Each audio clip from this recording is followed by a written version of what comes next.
Ginger. That's what you need. A mouthful of the good stuff and you'll see the back of any seasickness. Oh, thank you for your support, John. Don't suppose you actually brought any ginger? No, I don't get seasick.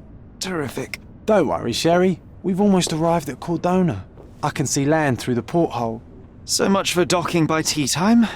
The captain seemed more interested in his maids than in his maps. Oh, is Sherlock grumpy? Cheer up. We're back where we grew up. It's exciting. What's changed? What's the same? Ugh. I'm starting to question whether the weeks-long journey was worth it. Travelling all this way, enduring this indignity simply to visit a grave. Even if it is my mother's. That's just Mycroft's nonsense, still rattling around in your head. Try to forget what he said. I have. I believe it was that this is a performative farce, a feeble excuse to avoid responsibilities, and that there was nothing to be gained from it. You needed to do this. Enough of the self-pity and doubt. So we're a little late. What of it? We'll retire to the hotel and visit her in the morning. It'll be worth it. Thank you, John. And if you want to notify the captain's wife of his indiscretions, I will not stand in your way. Ah, at last. I'm quite ready to get off this cursed boat. Come on. We'll go together.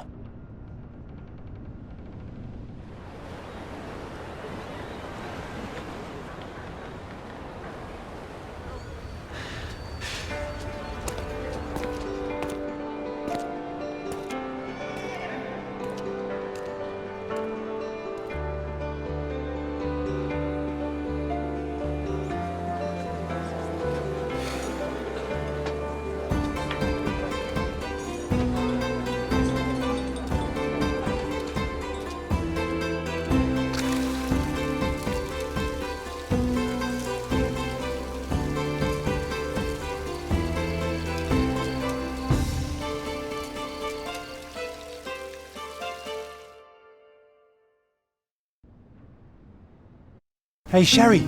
Come on, catch up. Yes, yes.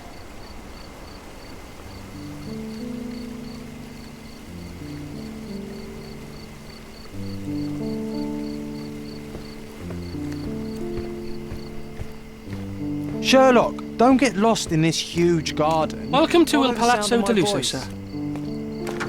Welcome to Il Palazzo di Lusso, sir. We just need your signature. Would you kindly sign these papers, sir? Would you kindly sign these papers, sir? There you are. Mr. Holmes. Yes, we have room 221 prepared for you. I see it was reserved for 2 people. Would you like a second key? Oh, no, I think we'll stick together. Very good. Rooms are upstairs, sir. Welcome to Cordona. Hurry up, Sherlock. I want to see our room. I hope there's a balcony with a view.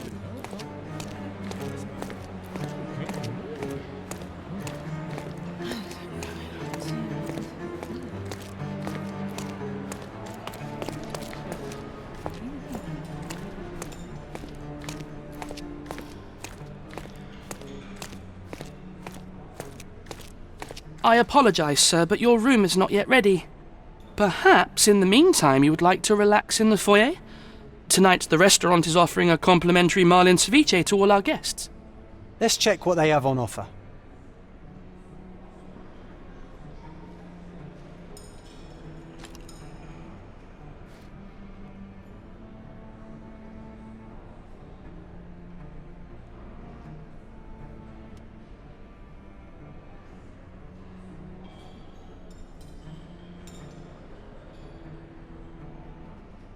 Perhaps, in the meantime, you would like to relax in the foyer?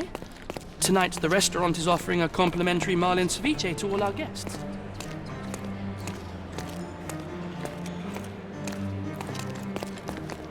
Hey, Sherry. Just our luck.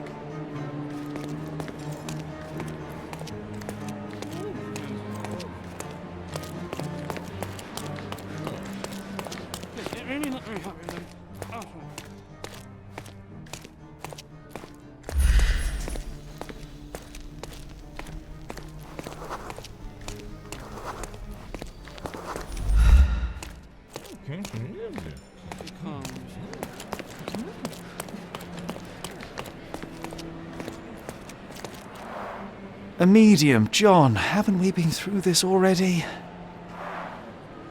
Come on, it's not like we've got anything better to do.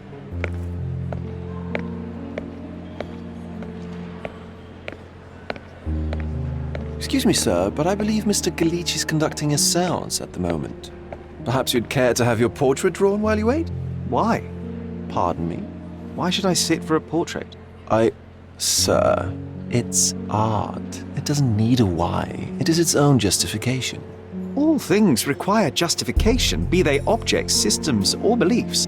How about art as the lens through which we see the truth of the world? That's backward. Truth is not subjective and not complicated. It's just the truth. It either is or it isn't. You do not need a lens to see it, just an open mind. Ha! That seems rather close-minded. Truth, like beauty, is in the eye of the beholder. So tell me, what do you see? Mediocrity.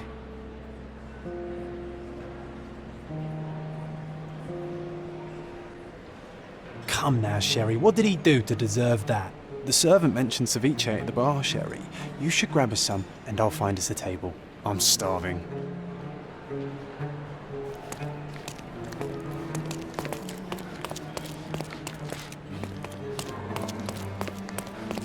Okay, time to check if John found us a nice table for the evening. Sherry, I'm over here with my new Ursine companion. Cordona's even quieter than I remembered. It's going to be a long evening. Ah, come now, Sherry. What say we amuse ourselves with a little game?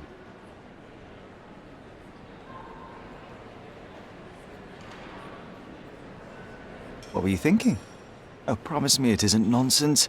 After being cooped up on that boat, I am itching for activity. No. As you can see, someone left a cane on our table. I simply thought you could identify its owner. Ah, so it is nonsense. It'll take me a minute, John, at most. Well then, you can deliver it to him as well. Deliver it to him?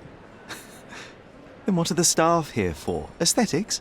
Stubborn, Sherry, too stubborn. You wanted something to do. Slapping oneself in the face is also something to do. That doesn't make it worthwhile. But all right, let me take a look.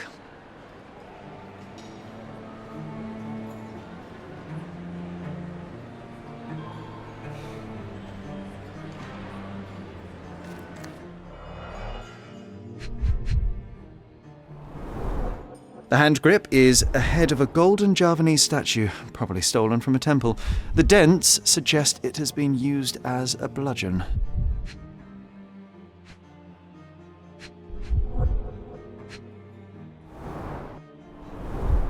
A crest depicting a bulb of garlic in a meadow, perhaps the Fielding family or Meadows, or Craven, from the Old English name meaning garlic place.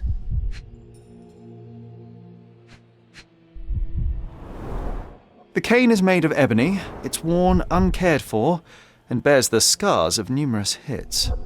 This cane is an expensive and ostentatious weapon. Its owner must be vain, volatile, and of noble English blood. Take it with you, Sherry. Let's return it to its owner.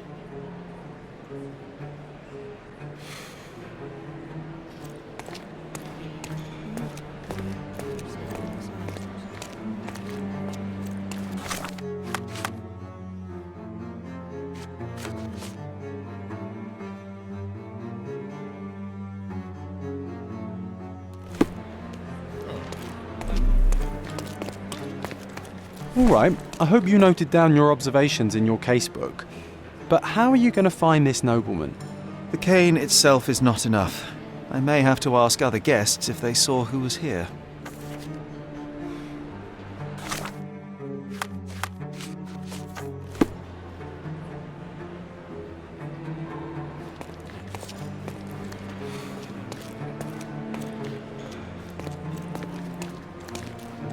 Could you help me? I'll help you, sir. You have my full attention.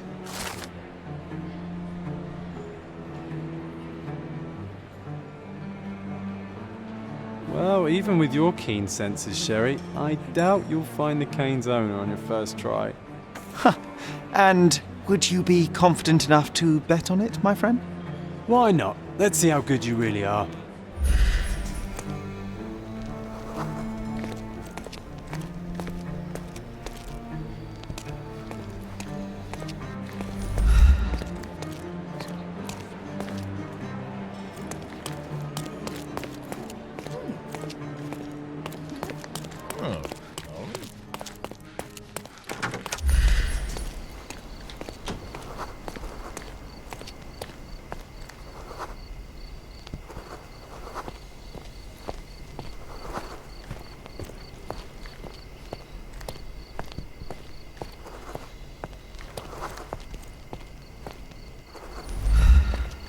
May I ask for your assistance?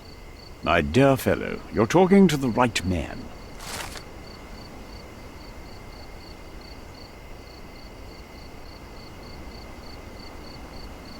Hey, Sherry, don't we now have the perfect excuse to visit the seance? I'm just going to give the cane to its owner. You will not persuade me to take part in this show.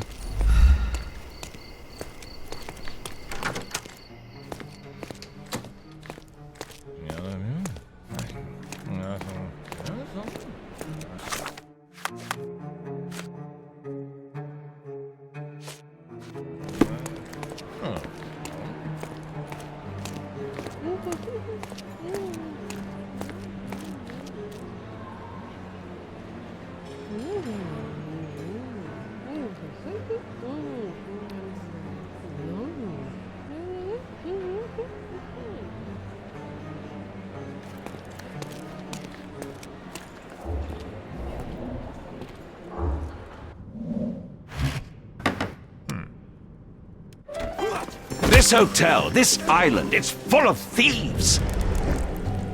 First my cane, now the diamond. Take your hands off me! Do you even know who I am?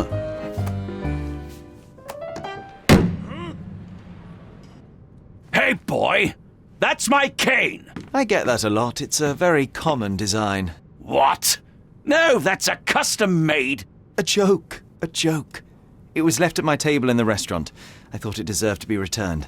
Well, I'll be... It is rare to encounter a straight-fingered true penny these days. What a gentleman.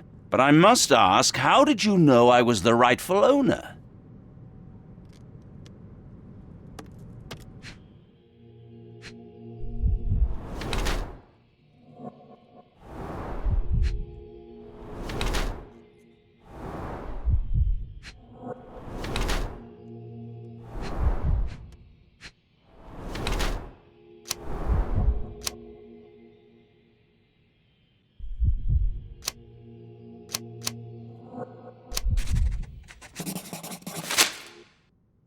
Simple deduction. Your cane told me everything. I was after a British noble who takes boxing lessons but suffers from some liver issues.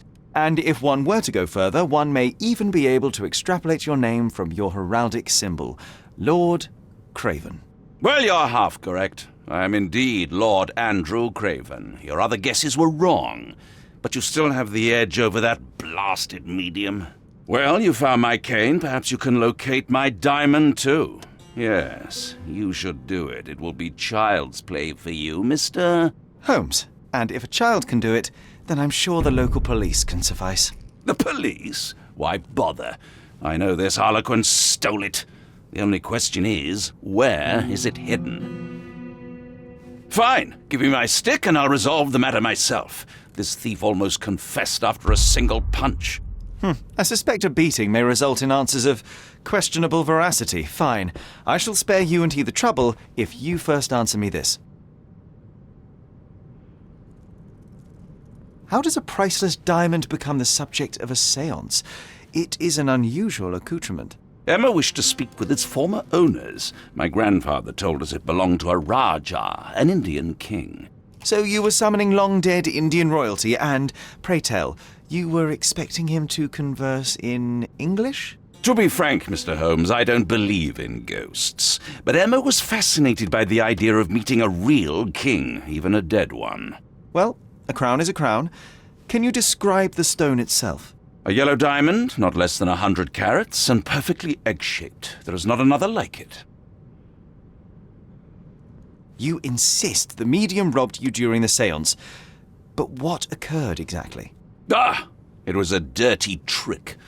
We were sitting here in the dark, chanting and holding hands as expected. Then something began to appear from the medium, like a cloud or a bubble. The swindler called it ectoplasm. Ah, yes. Common in the spiritualist trade, and quite the spectacle. Indeed, perhaps too much. My beloved Emma screamed in horror, and I stood to defend her, attacking that cursed ghost. How brave. But my hand hit nothing. The medium jumped away from me, and Emma fainted. I lit the candle, and the diamond was gone.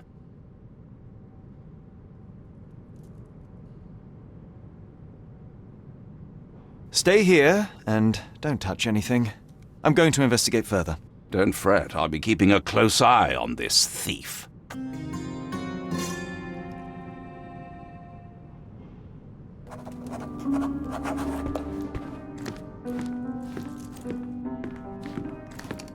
Thank you for helping us resolve the situation, sir.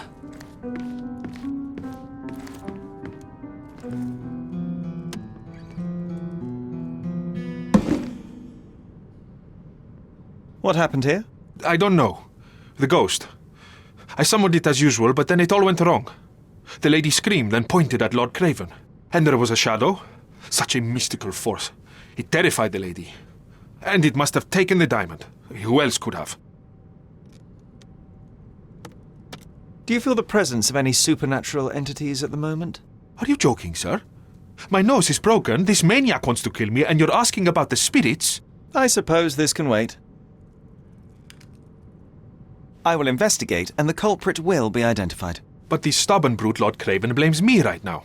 As if I could do something like that. Perhaps you can reason with him? Please?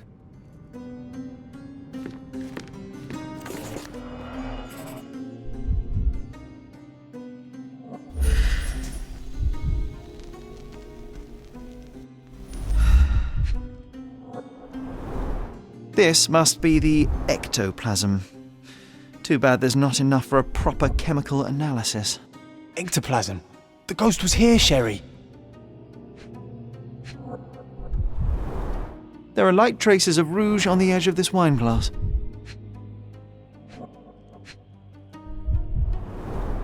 Half a glass of Balblair Scotch and the remains of a Paul Aranaga cigar. What else does a gentleman need?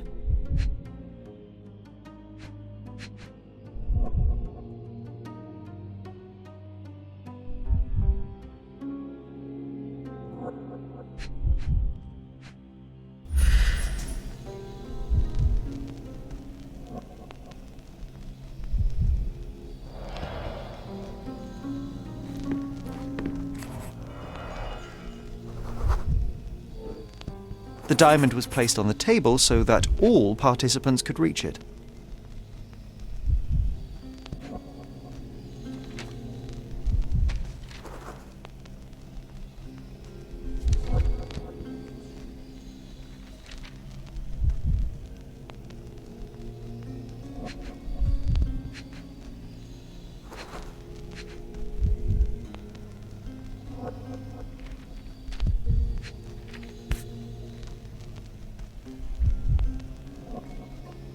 This brooch is old and cheap, but the moth design has its charms. Ah, seems like you're ready to delve into your mind palace, Sherry. I'm sure you'll make some good deductions.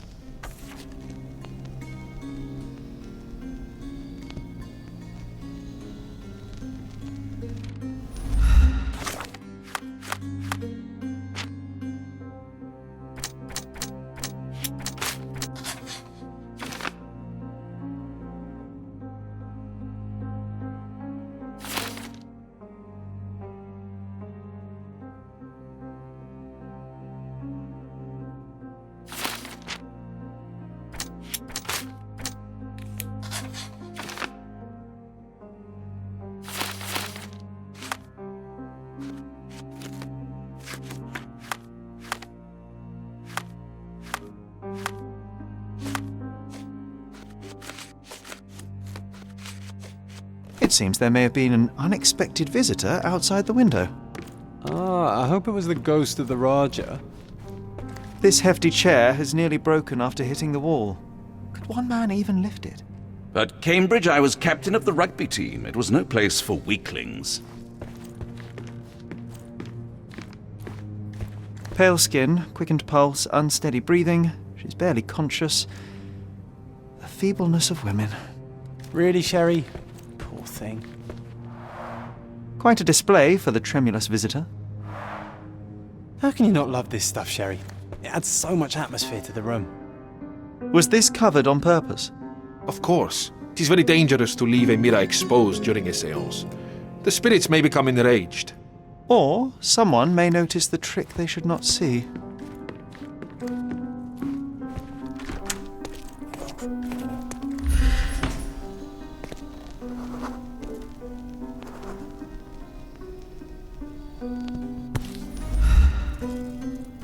This looks recent. A shoe with a broken heel will surely leave scratches. All right, John. Do you think a ghost could leave this footprint? I'm reserving judgment. Use your keen eye to follow the trail.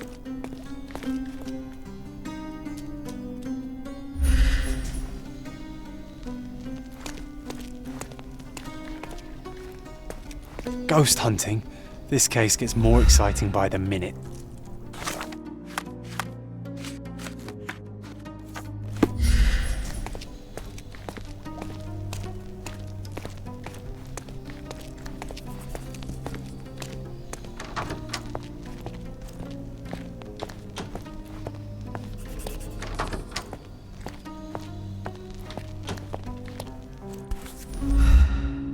Size 4 with a broken heel. Rose de Moore. All the maids in the hotel wear this exact shoe. So, definitely not the ghost of a Raja. Unless... No, what a shame. Our witness was a nosy maid. Searching the entire hotel could be difficult. Perhaps the other maids can help us find her.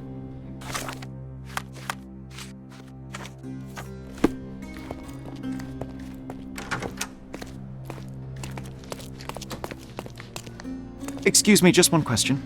Oh, yes. I can tell you everything, sir.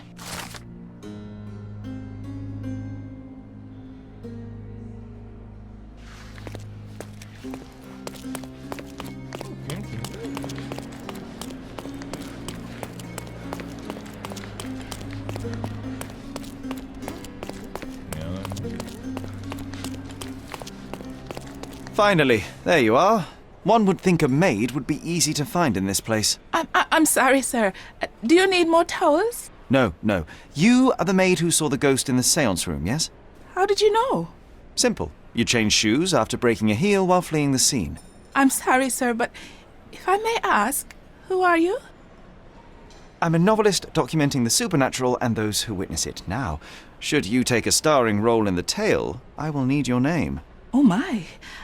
A book? And you want to include me? I'm Lucia. Lucia Saletta. Something went wrong during the séance, Lucia, but no one will tell me what happened. You would be a valuable interview if you were there. I was. And I saw everything with my own eyes. Describe what happened during the séance.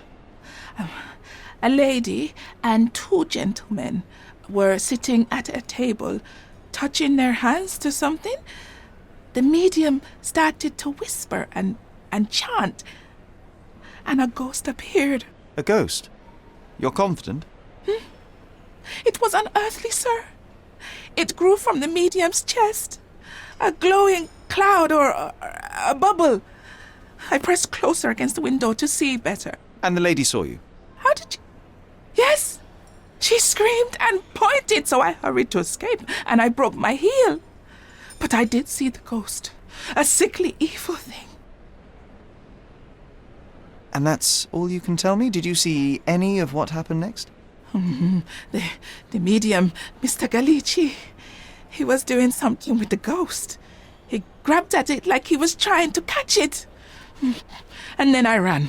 I suppose I should be grateful you endured these horrors for such a long time. All right, I have your account memorized. Good day. You lied to the poor girl, Sherry. What a tease. She'll dream about being a character of that book. Surely a pleasant dream is better than no dream at all, John. Oh, let's get back to the crime scene. I always love seeing you explain simple things to simpletons.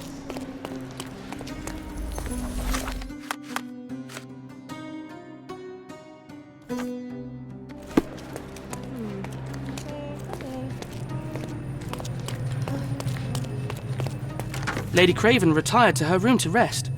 Lord Craven remained here until the staff reported that the medium was locked in his room.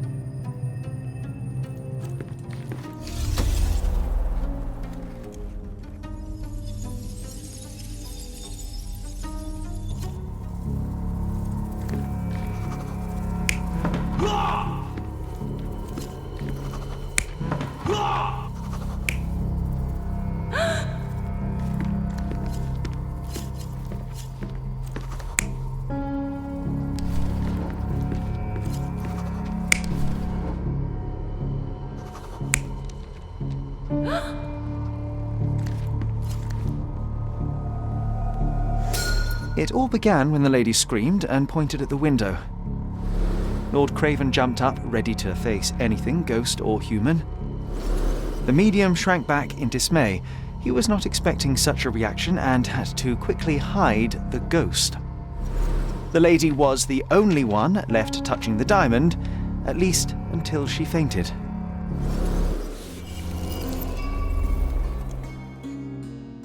Amazing! It's like you saw it with your own eyes, sir. Oh, I forgot that you were here. I guess I should discuss all of this with Lady Craven. The Cravens are upstairs in room 226. It is one of our finest suites. If the lady was touching a diamond, then she would have felt the ghost take it. What do you think it felt like, Sherry? A jellyfish?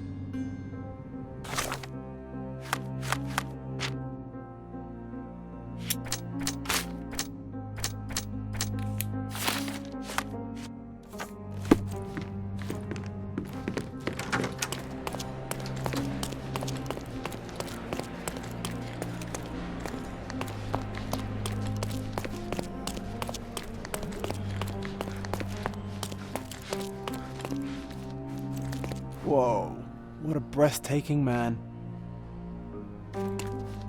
Whoa, what a breathtaking man. Those are the sharp eyes of a man with a bright mind. Almost like mine. Lady Craven is not who she seems.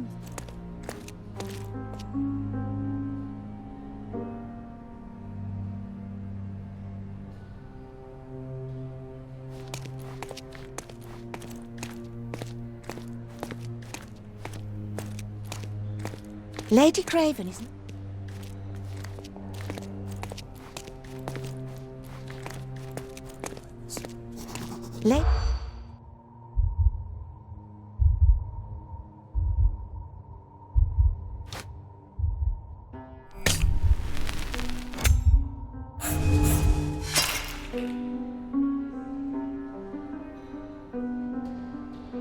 Lady Craven is not who she seems.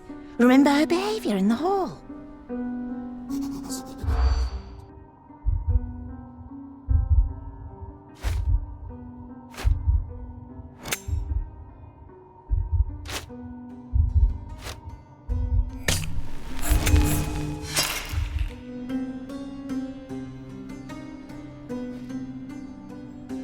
Lady Craven is not...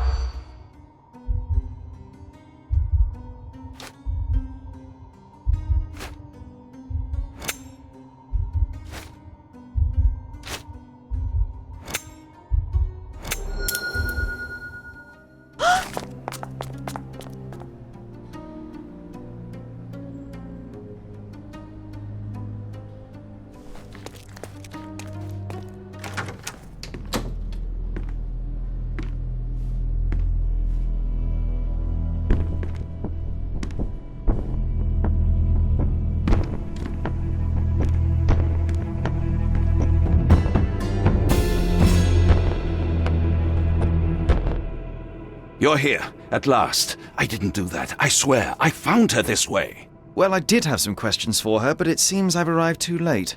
Now it's a matter for the police. Mr. Holmes, you said it yourself. They're children. They'll only make things worse. You promised me you would investigate. Investigate a theft, not a murder. Fear not. I will tell them all I've uncovered. Please help me. The police will surely accuse me of Emma's death. You are the only one who can find the truth. Fine, but only because it's slightly more interesting than the walls of my room. Tell me what happened. Look, after you left, I waited in the seance room until the servants locked up Mr. Gallici, the medium.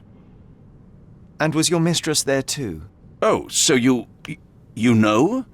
I suppose I shouldn't be surprised. Regardless, the staff took Emma to her room. She was still feeling dizzy. So you didn't follow her. Interesting. Is Mr. Gallici still being held, and where did the servants secure him? He's in room 225, but that pigeon-livered man at the reception desk refused to give me the key. Well, I will have to visit reception myself then. Perhaps he will listen to reason. Where did you go instead? To the bar. It had been almost an hour. I see. And how long did you stay? I partook of a well-earned whiskey or two before retiring upstairs. Ask anyone there. Now we arrive at the tragedy at hand. So what transpired after your detour to the bar? I headed up to my room to find Emma on the bed. I didn't pay her much attention at first. I was still preoccupied with that damned medium. But when I realized she was silent, I drew closer and discovered she was dead. What's more, the diamond lay right there beside her. Oh, well, that is splendid news. Splendid? The return of the diamond will be cold comfort if I live out my days in a jail cell. You must help me. Let me see what I can find. Barely an hour has passed and you already have yourself a murder mystery, Sherlock. Why am I not surprised?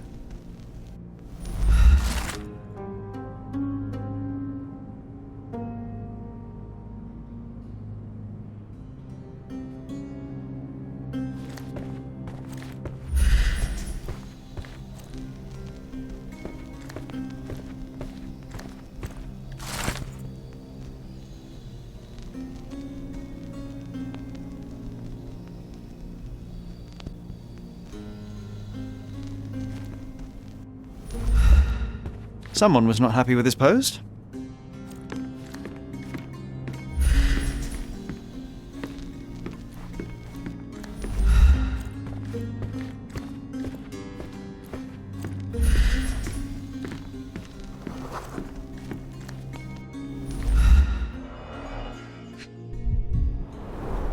Strangled with bare hands, judging by the bruises.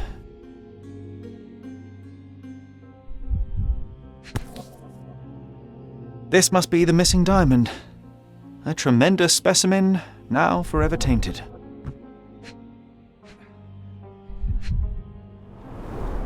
Everything was tipped out of the bed as if it was searched. Do you think she stole the stone? It's certainly possible, but we won't get her confession now. Well, there is a professional medium right next door.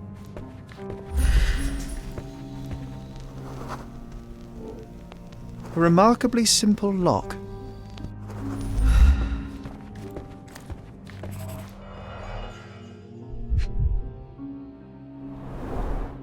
Fard Rouge Calomel Mascara, a real altar of beauty for the travelling temptress.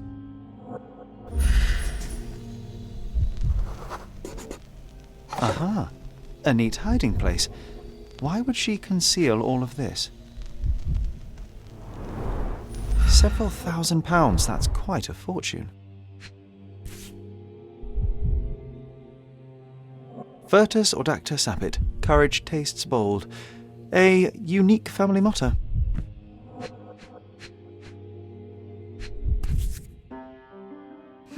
This ring looks out of place among the others, and the design is familiar.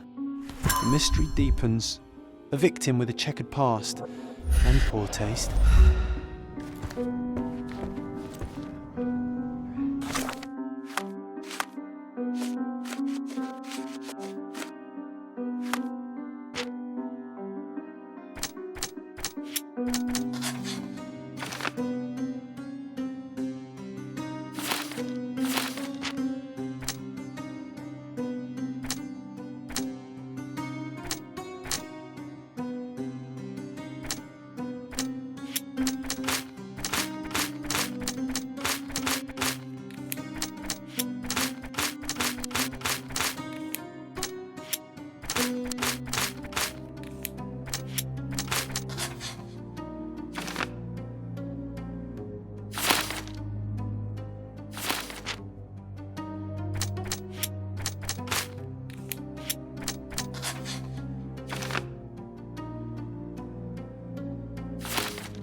Do you recognize this ring?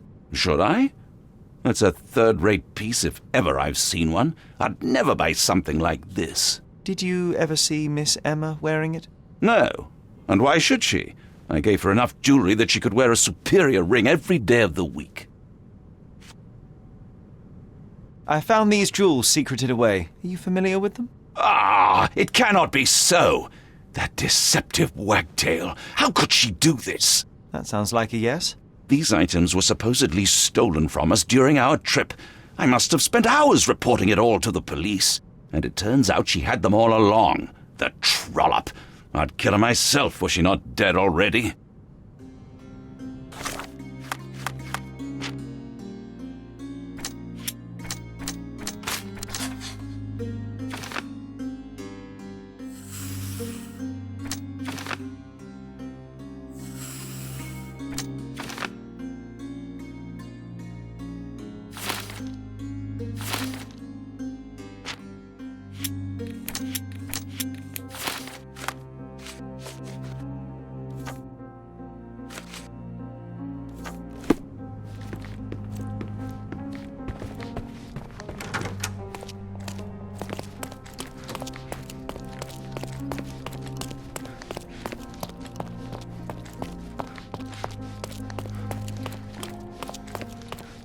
Give me the key to Luca Galici's room. I need to talk to him about the events of the séance. I suppose you are an impartial outsider. All right, but please do not give it to Lord Craven. We do not want to see our reputation damaged further. Awkward. They still don't know what a nasty surprise awaits upstairs. Hush. No need to cause another ruckus. The last thing we want is the police to come meddling.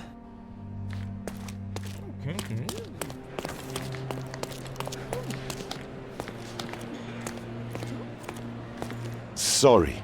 Maybe a guest noticed him. Do you know anything about this? Of course. Stop me when you've had enough.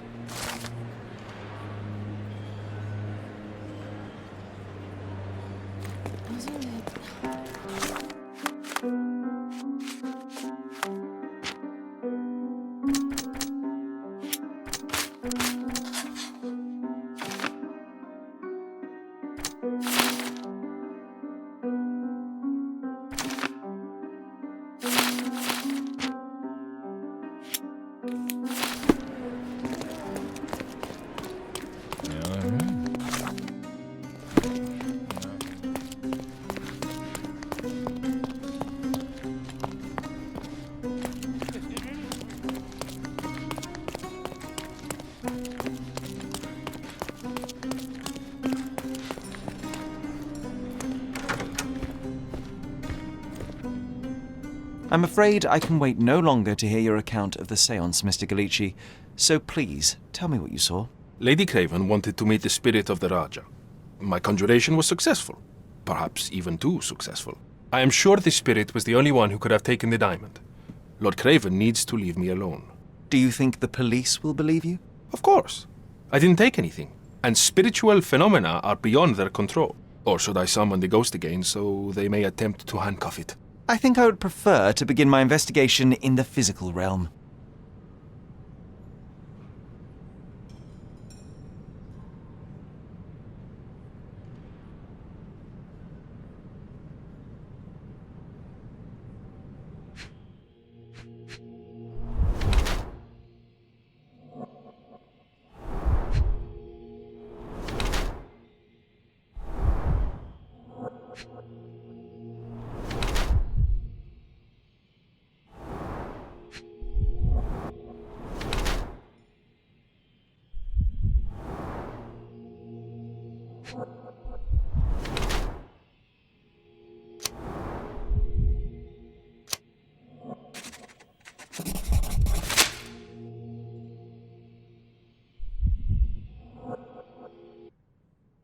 I have shocking news that changes your situation entirely. Oh, no, wait. What am I thinking? The spirits will have told you this already. I'm not in the necessary state for summoning. The spirits preferred clarity of mind and soul. Please, tell me. Lady Craven died in the very next room while you were in here. Did you not hear anything? What? How? In fact, I did hear noises. That Craven is a very loud man, but I never thought he would do that to his wife. Well, you claim to be a medium. Perhaps you could ask her spirit why. What? No, it's too dangerous. Oh well, at least I can make the dead talk. Those scratches on your hands look rather painful. What happened to you? It was those savage servants. They were so rough bringing me here as if I was trying to escape. When I'm free, I'll demand compensation.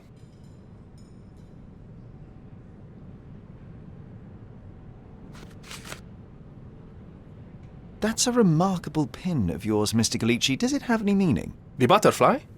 It's a reminder of a time in which I was truly happy. What a coincidence! Lady Craven had a ring with the same design. A coincidence indeed! I suspect it is a common theme in jewellery.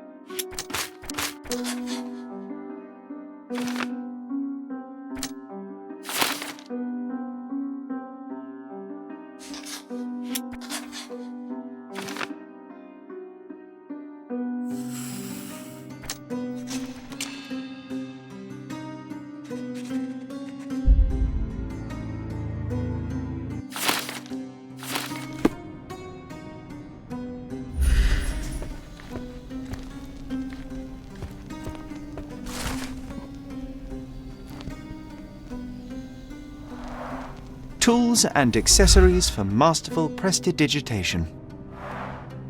Or weapons and defences against visitors from the great beyond. A familiar substance. It's the ectoplasm that stained the seance table, but this time there's enough for analysis.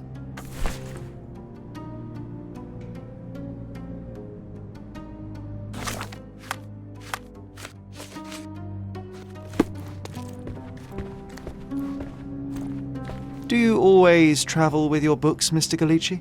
I do. In my line of work, one needs resources available to help deal with the unpredictable and unworldly.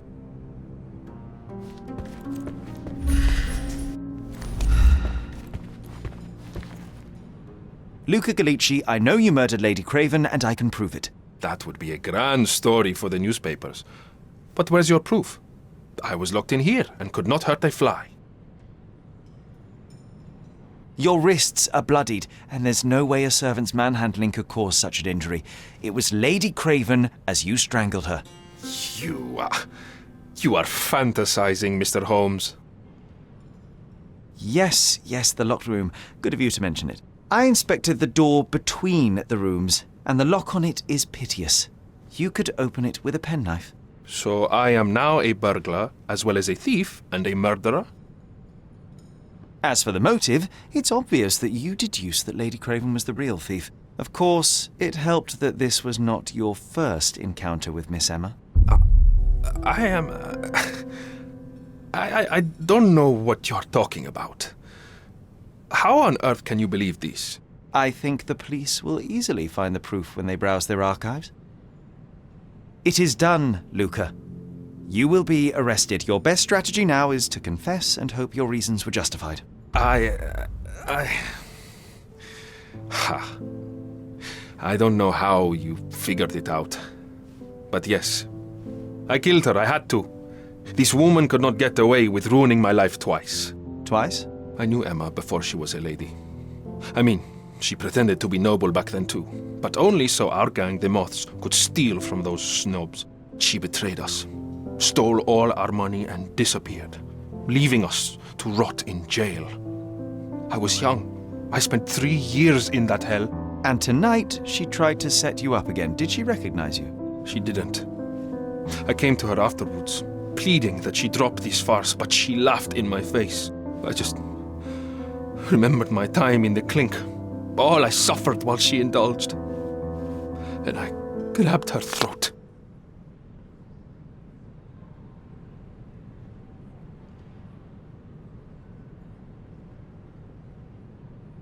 Murder is murder, Luca.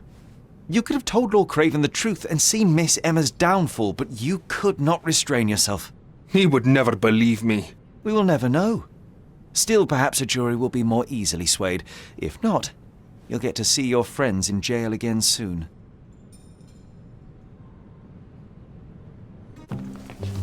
We'll meet again, Holmes. I will get you, in this life or the next. Get your hands off me. He murdered the woman who put him in jail. Should we be worried? Fear not, John. Unlike Miss Emma, I will see him coming.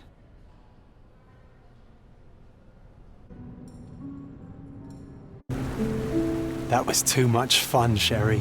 I'm buzzing. Buzzing. Wasn't it fun? A woman died, John. I was too slow to the truth, too hesitant to intervene. How can you... Oh, lighten up. Those people made their choices. If you swan about with a diamond in your pocket, that's what happens. Wealth is a weakness. So we must blame those who covet it. With enough money on the line, Sherlock, a man will do just about anything. Even murder. And then we get to solve it. I suspect you perhaps cannot grasp the true horrors of mortality, John. Oi, I am aware of my perilous existence, thank you very much. I must admit, even if the outcome of the adventure was imperfect, there was some pleasure to be had in the puzzle. Well, Cordona seems more depraved and decadent than we thought. I bet you'll get another chance. A bet, you say? A figure of speech. Just a figure of speech.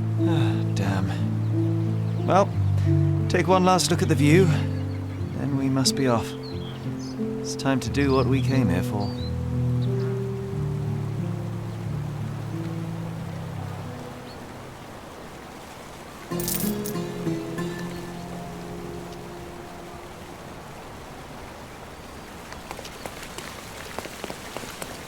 A free ride for every hotel visitor.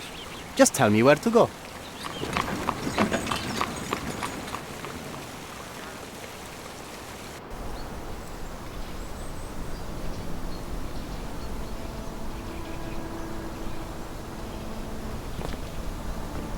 Is everything all right? If you don't feel up to it, I won't tell anyone. It's just a goodbye, John. It won't be difficult. I've already come to terms with my mother's passing. So you really don't remember? To what do you refer? The funeral. Sherlock, you were distraught. At first, I thought this visit would dredge up those feelings, but you've been remarkably level. John, I think I was too young to understand. I couldn't fathom why she would leave me. Perhaps that pain is best left forgotten. On the contrary, it's why I'm visiting her grave. To remember her. I thought you wanted to remember, Sherry. Concentrate, and I'm sure it will come back to you.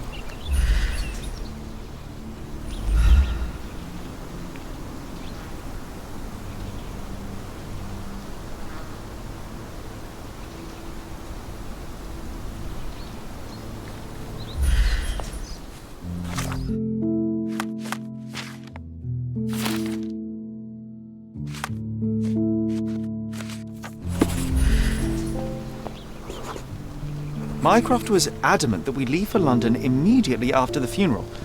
He never told me why, but I saw how unsettled he was by the long requiem.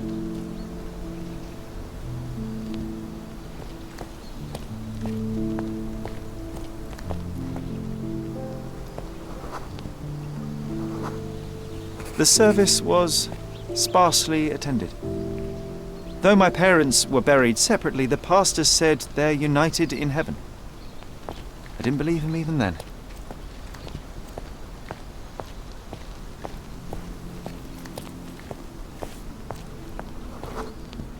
I wanted to see her one last time before the coffin was interred and say how I loved her.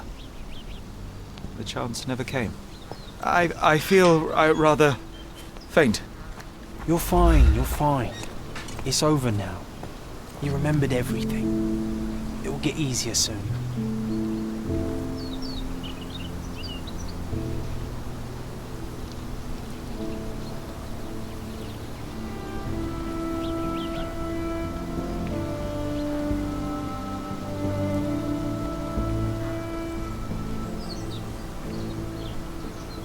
A pocket watch? Seems familiar, John. Why is it here?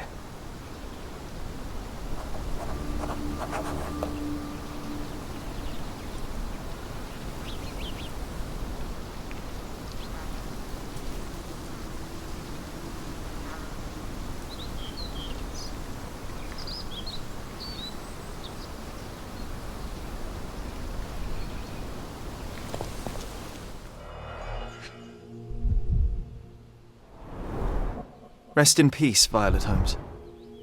Goodbye, Mother.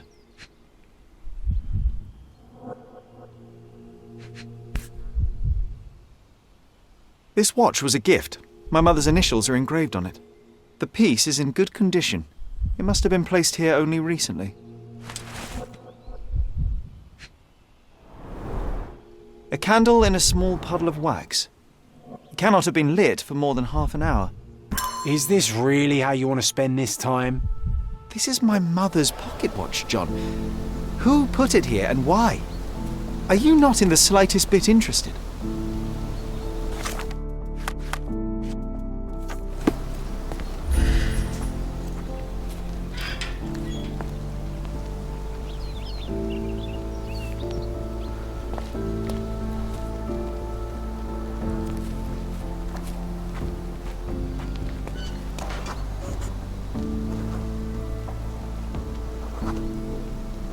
A man in fashionable shoes stood near the tomb.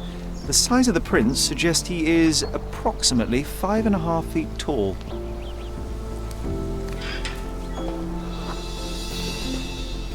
You were about to tell me the make and model of tyre, but let me assure you, I do not care.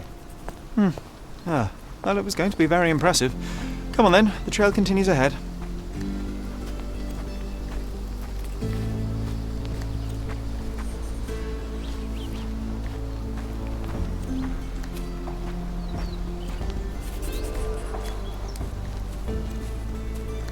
He mustn't be far away to leave it unattended.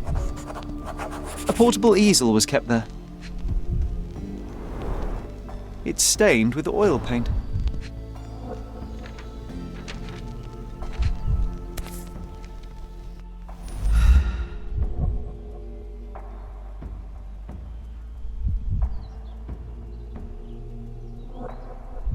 The hospitaller crypts. If memory serves, they're located at the far end of the cemetery around an old tree.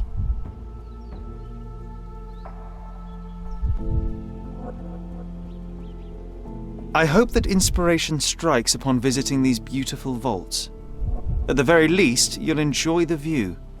Yours, Mercurio. An artist working in a cemetery? Do you think he'd paint my portrait?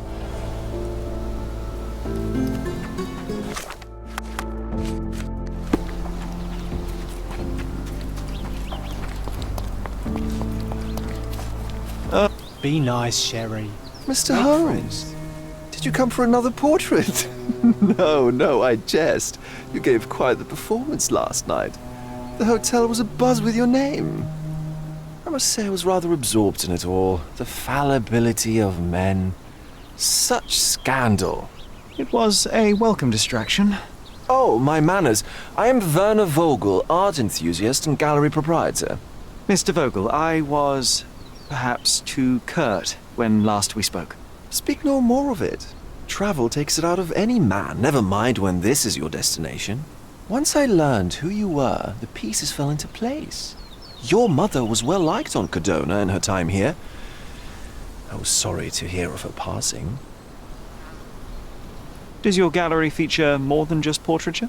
Oh, of course. We display landscapes, sculpture, modern pieces too. I am sure we have something that will move you. You must stop by. Only music moves me, I'm afraid. Then you have simply not found your artist yet. Someone whose work hits you in your core. You're still young. I am sure we'll find them. How did you come to possess my mother's pocket watch? Oh my! It is quite something to witness those powers of deduction firsthand. Yes, I left you her timepiece. After her death, there was an estate sale. All of Cordona's elite picking of her remains. I couldn't let such a lovely thing go to those vultures. When I learned your name, I could no longer keep the watch in good conscience. It is yours by right, and I knew you'd find it here.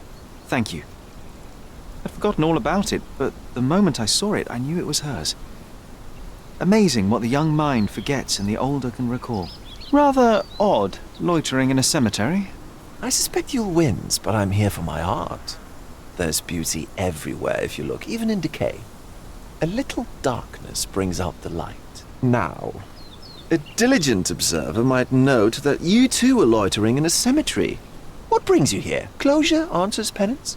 Closure, I suppose. And what is closure? Mere proximity? Understanding. Acceptance. You didn't understand from afar. You had to come here to accept the truth of her death? Of course I understand. She died of consumption, drowning in her own blood. Your mother? Yes, my mother. I must have been misinformed. I'd heard otherwise. Otherwise than consumption? No, you'd know better than I. I'd heard talk of a police investigation, but Cordona is a notorious gossip. And what does it matter? She's passed on either way. She has. Well, I shall intrude no longer. I'll leave you to your closure. Do stop by the gallery if your travels permit. Farewell.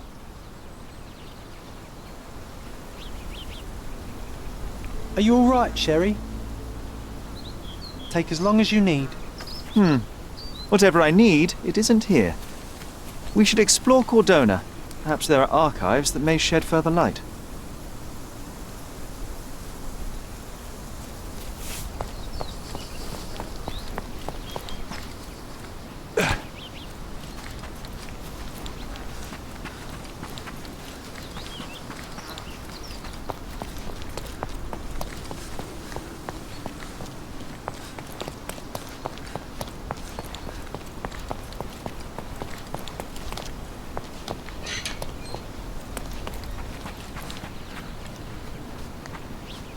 Excuse me, just one question.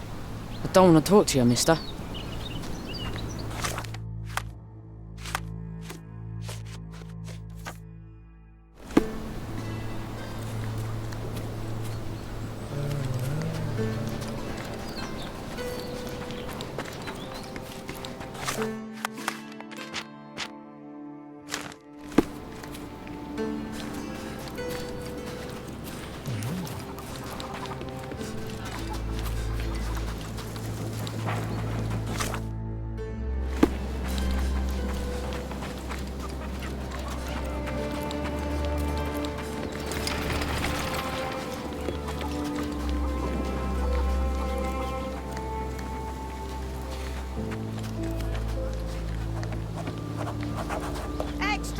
Extra! Look at what you've done! Criminal Luca Gallici, posing as a medium, confesses to the strangulation of a noblewoman.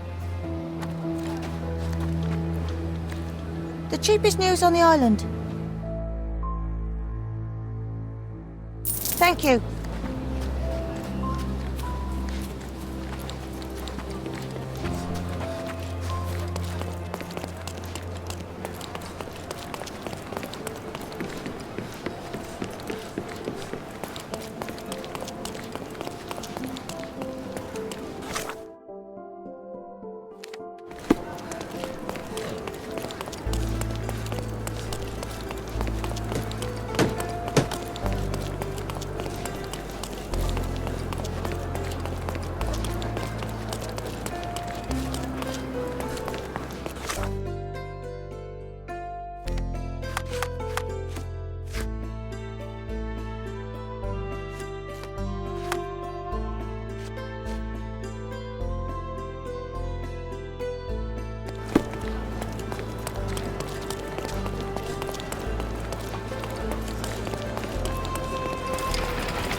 Could you help me?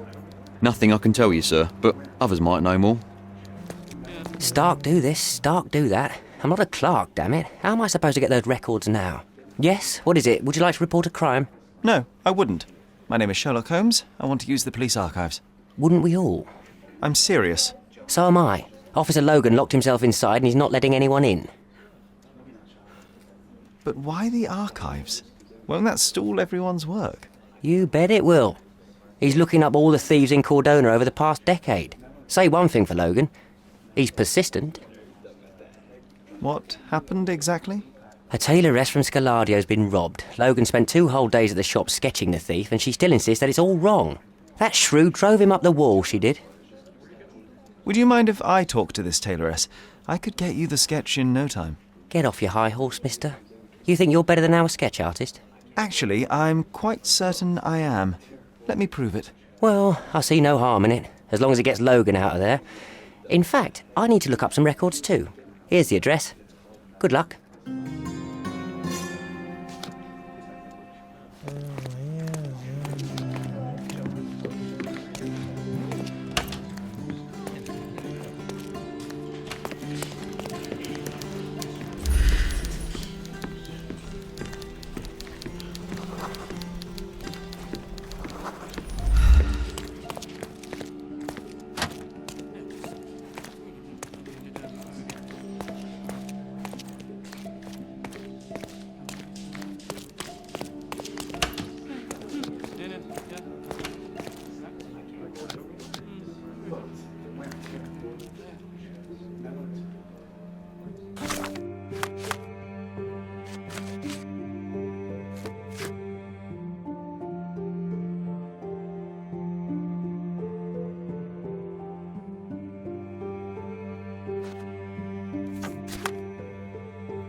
I'm pleased to meet you, ma'am. My name is Sherlock Holmes. I'm here to sketch the thief for the police investigation. Oh, another one. I hope you'll be more patient than the previous sketches, signore.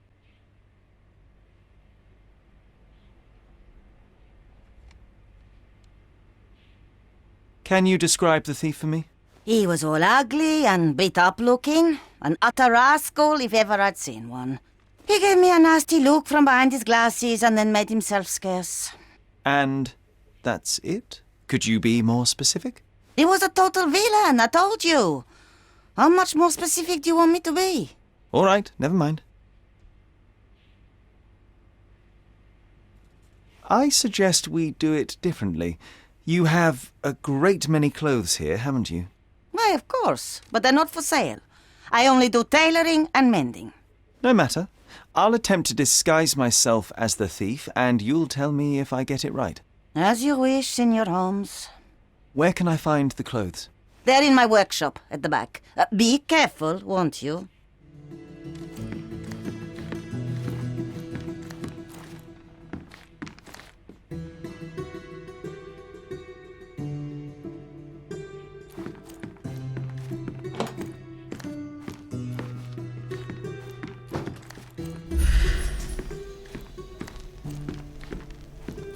Oh, look at this old chap putting on airs like some Italian doge.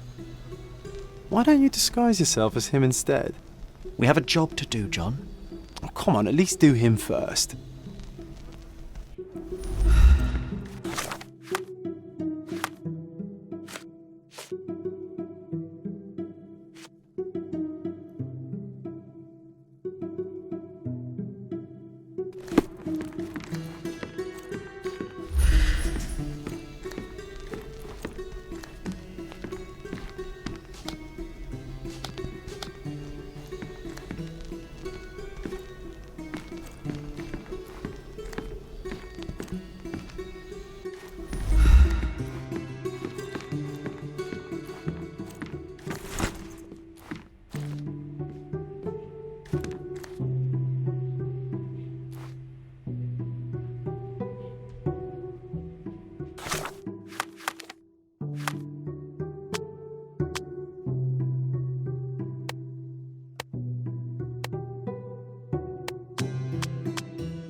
He did wear glasses, but not like those. His were angular and evil-looking.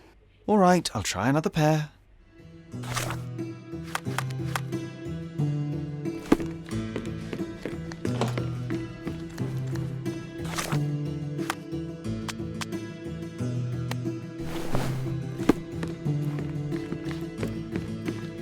Your face is too innocent now.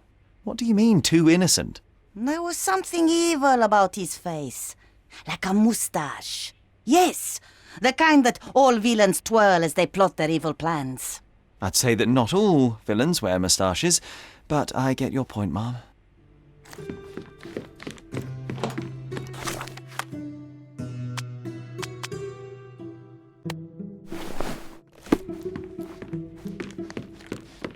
No, those clothes are wrong. He was dressed in a very fancy beige suit. Must have stolen it from someone. No doubt about it. All right, I've got it.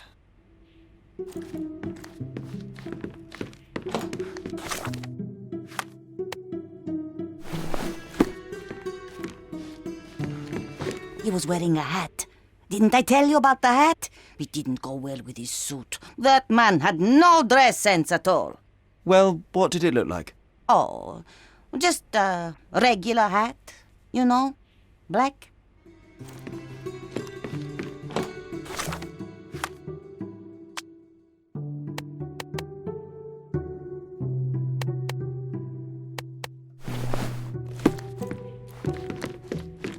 Ah, it's you. I mean, it's him. It's him. Excellent. Now I can make a sketch and take it to the police. Yes, sir. Please do. That rascal is still on the loose. I hope they are better at catching than sketching. Before I go, Mum, are you quite certain that you don't have any clothes to sell? Well, I suppose you can take the police uniform. An officer forgot it here years ago, and I don't have any use for it.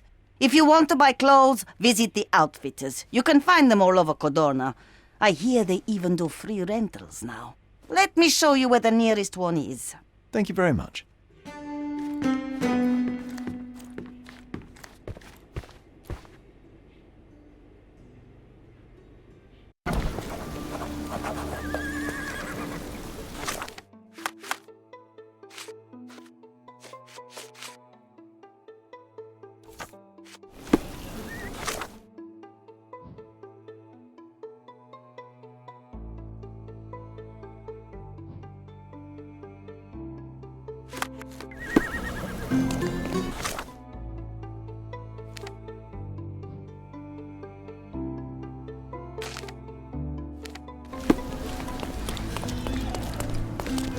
Hello.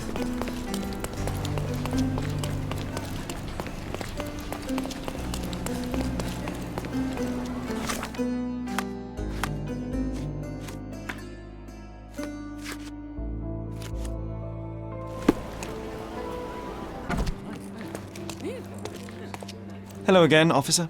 I've spoken to the tailoress and made a sketch of the thief. It was child's play. No, really? And she didn't give you any trouble? No, no trouble at all. She was quite tolerable. Huh. Who would have thought? Hey, Logan, we've got the sketch. Come on out. Can I use the archives now? Well, they're generally not accessible to the public, but you really helped us out, so I'll just turn a blind eye. I appreciate it, officer. What did you say your name was? Holmes? Come and see me after you're done. I may have a proposition for you, Mr. Holmes.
John, I just recalled that we were living here on Cordona in a manor.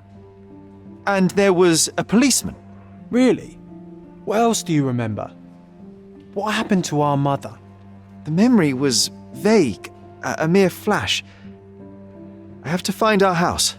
Absolutely. Let's do it.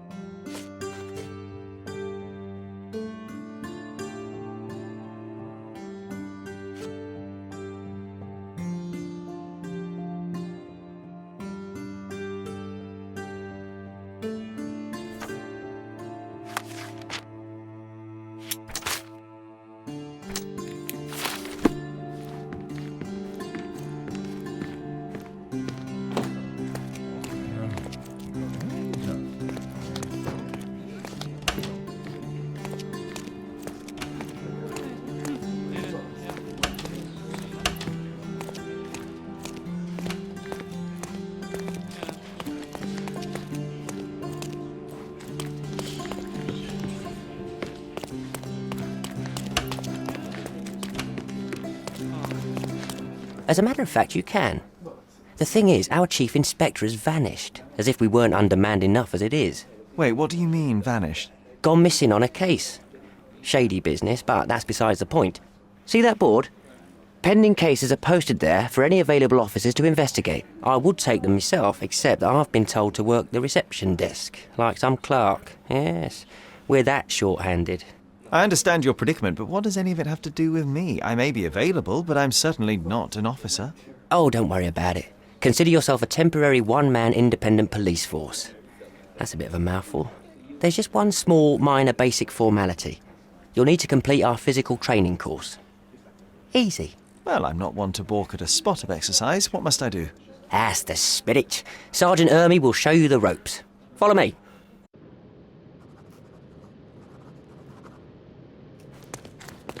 So, you're a newcomer. We must be desperate to ask untrained civilians for help. You're lucky to have a well-trained civilian with a brand new auto pistol in his arsenal. An automatic? A bit of a braggart, aren't you?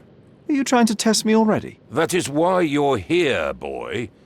I need to verify your skills before I can allow you to catch criminals. The first targets are in the next room. You know what to do with them. I'll join you in a while to see the results. Concentrate, Sherry. You need to hit every target to show the sergeant how we do it.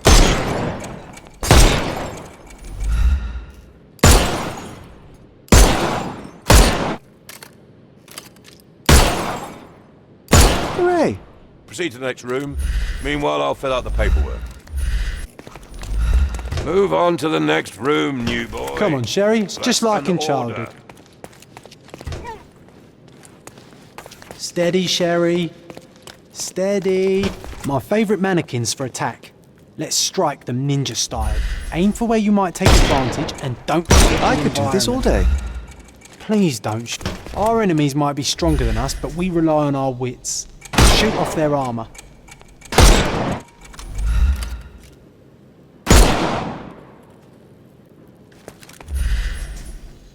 Hooray! Alright, let's move on. If you stand here and use your snuff box on them, you can definitely overcome them, Sherry. It's all calculated. Look at that helmet of his. You won't be able to get the powder past it.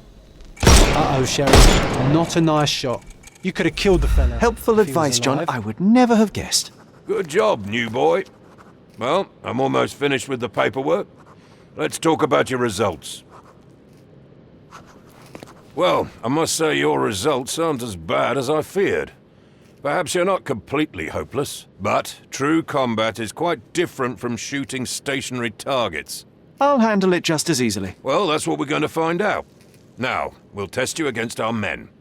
Your task is to detain them, not to kill them.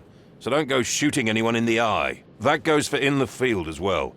Even though you'll be working with the police department, that doesn't mean you have a license to kill. Here, take these. They are blank rounds. So, are you ready? Always ready. Then let's get cracking. Worried? Not at all. I can hit them all with one shot. Good luck, Sherry, and remember, the surroundings are your playground.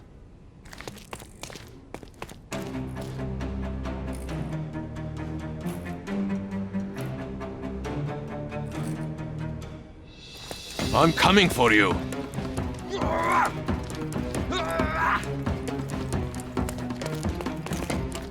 It won't work this way.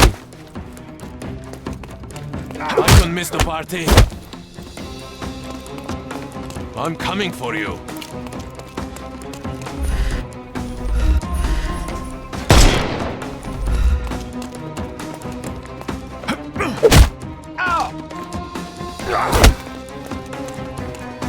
I'm coming.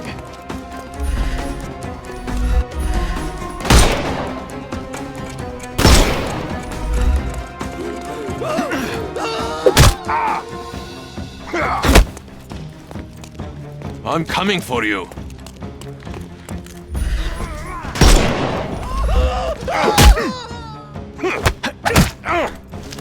Take a rest, my The snuff's ready.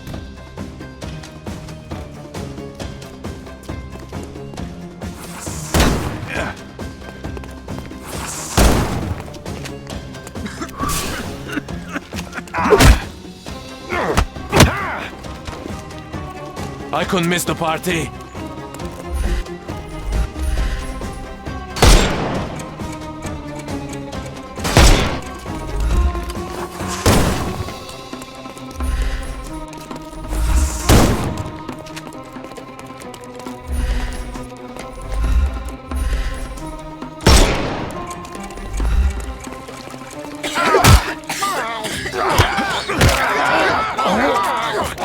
Don't bother moving.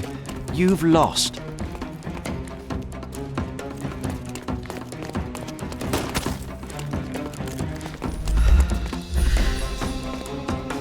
Time to knock this guy out.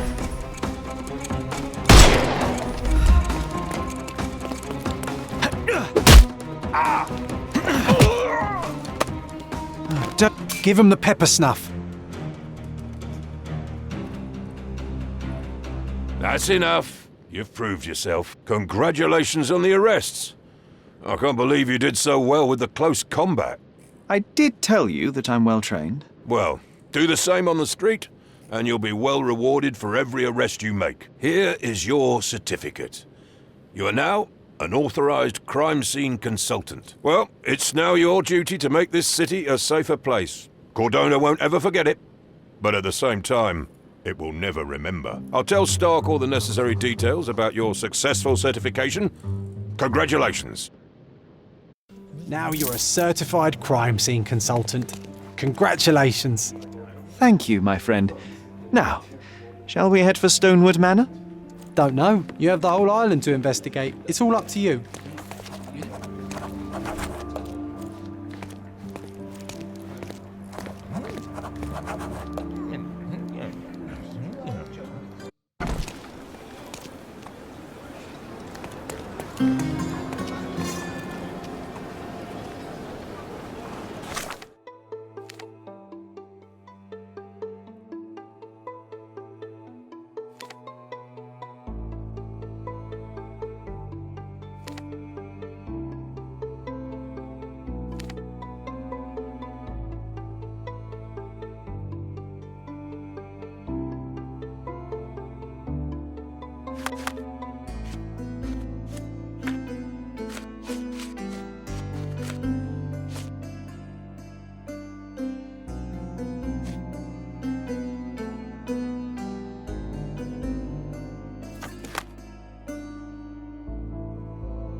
Hey, Sherry, there's post here. And it seems as if the letter was delivered recently.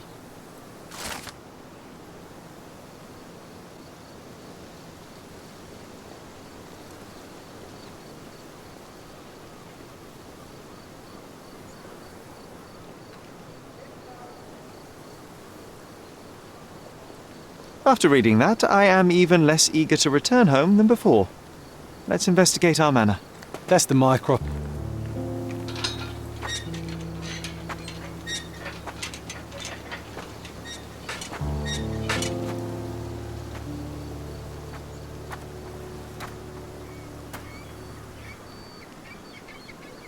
There she is. Our old manor. It's smaller than I remember. You were a couple of feet shorter back then, Sherry. Or maybe it's bigger on the inside.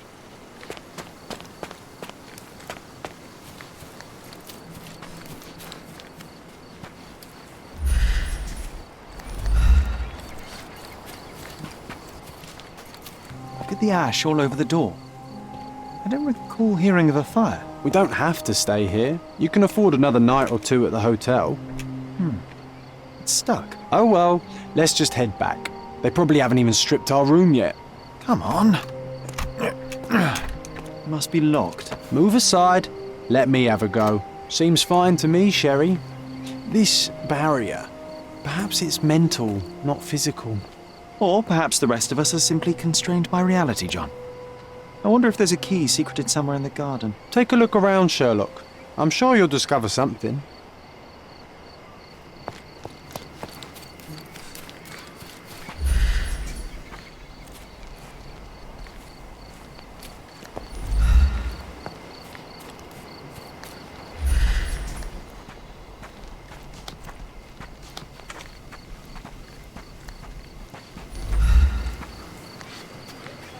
Why does this barn give me such an unpleasant feeling?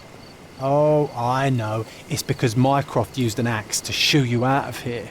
It scarred you for life, but I enjoyed it.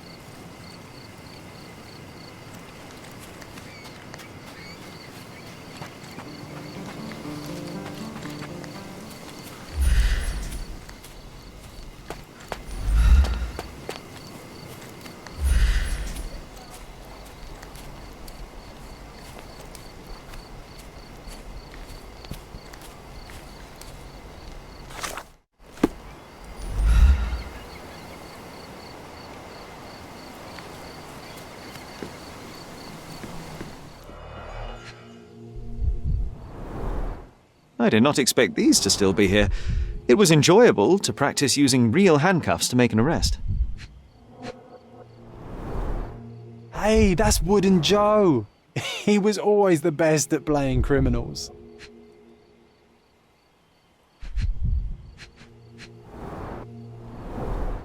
An irreplaceable tool for catching a thief.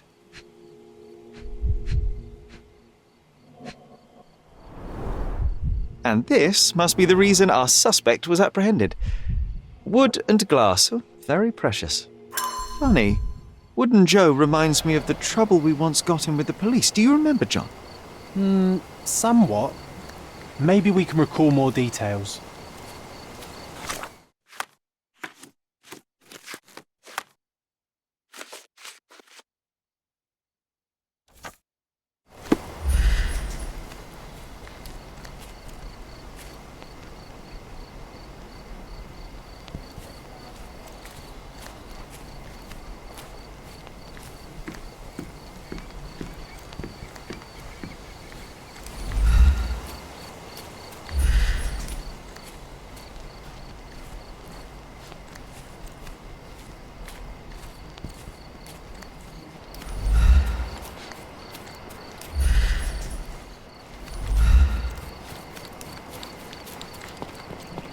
A manor all to ourselves.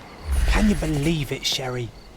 I have so many ideas. The policeman brought us both home, John. That's why he was here. I'm pretty sure he brought something else with him too. Do you remember what it was?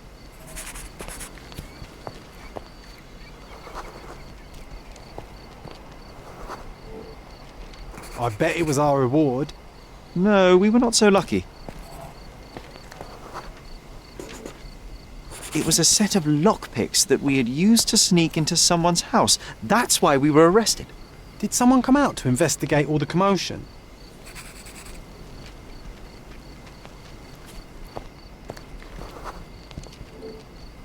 It was Mycroft. He smoothed things over and convinced the policeman not to press charges. The officer left and never returned. But we had to endure a serious talking to from my brother.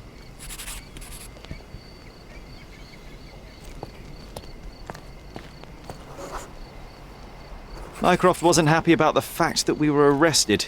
It felt like he lectured us for hours. Did we give him something afterwards, Sherry?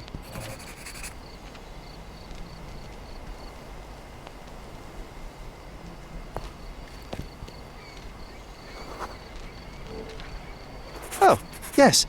Yes, now I remember. It was a letter. That's why we snuck into the house. Mycroft asked us to. He wasn't angry we stole, but that we got caught. Oh, that's right. It must have been only a couple of months after we moved to Cordona.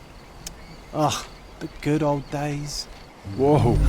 How very odd. It appears that memory stood between me and the manor. It's as if my mind palace had seeped into the real world. This deserves further investigation. Perhaps there's more to discover inside. As long as there is a comfortable place to put my feet up, I'll be happy. Maybe a chaise longue. Aha! In we go.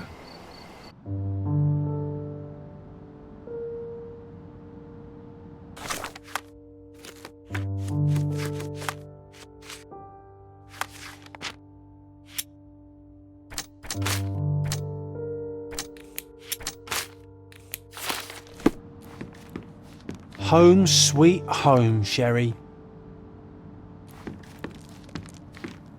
Hey, this is the luggage we brought from London, isn't it?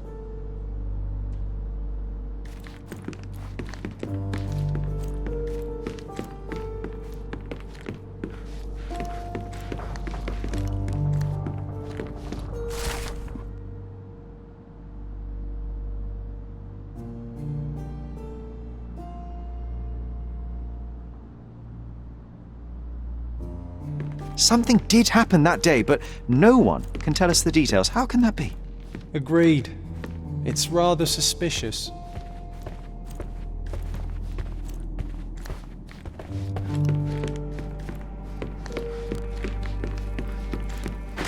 Another one. There must be something important behind it. I can feel it.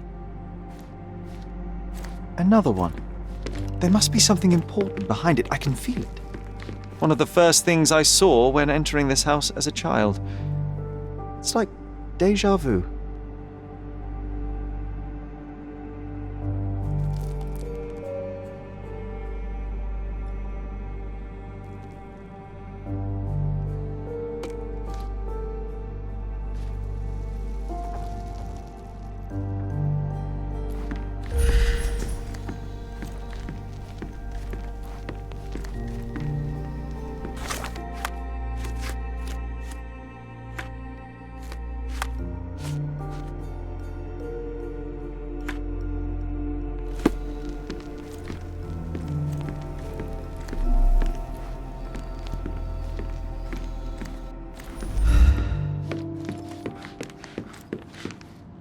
I think our family portrait used to hang here.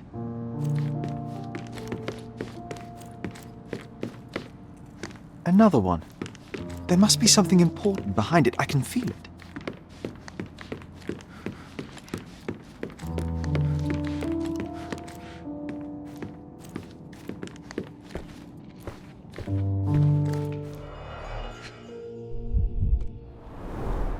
This book, where I kept my collection of coins, it used to be bigger.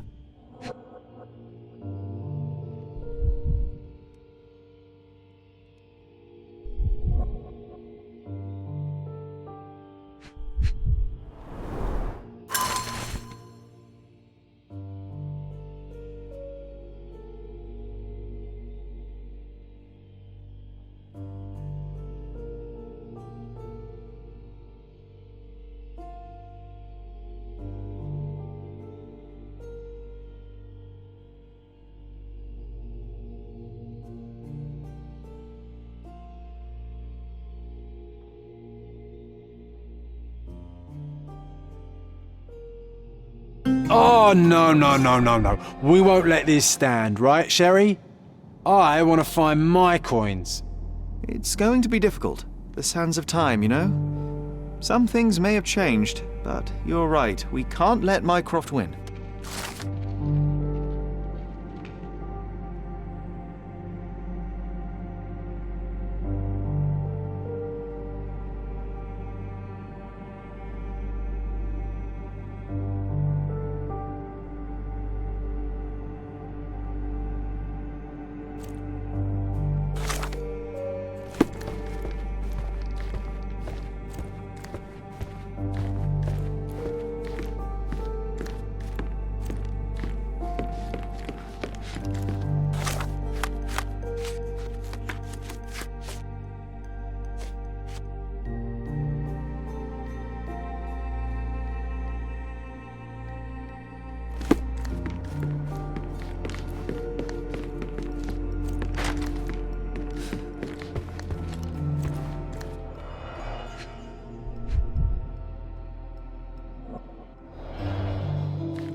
Mycroft's umbrella, the only outgoing thing in his wardrobe.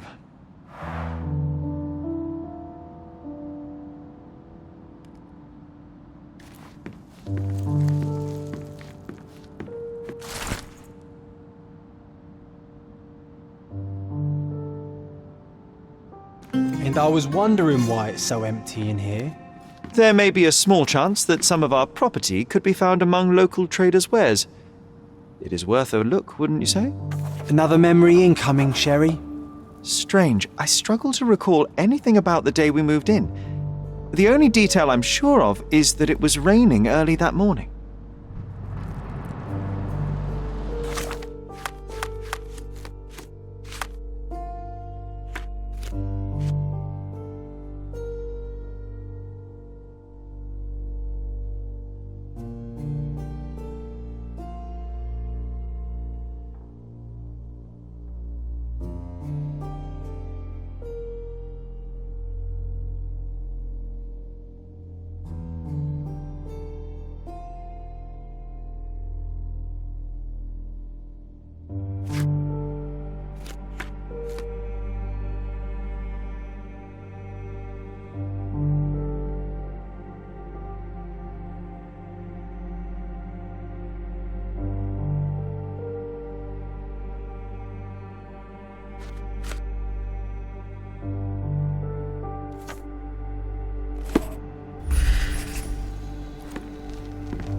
There was always a hat on our stand, but I'm sure it did not belong to Mycroft.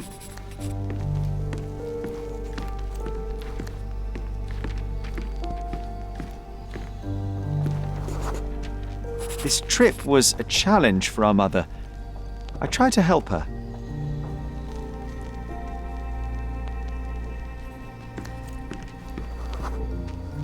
Our mother brought a slew of belongings with her. She refused to leave a single thing in London. Mycroft had to spend the whole day dealing with it.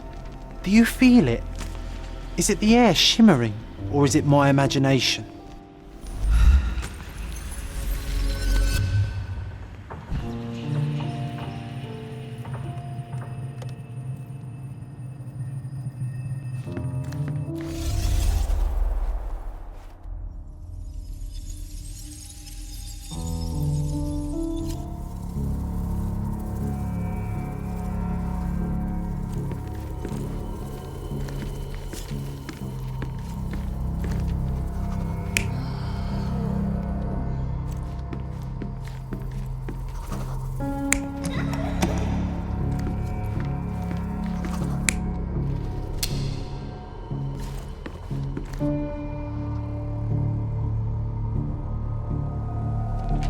You're not even trying, Sherry. Concentrate.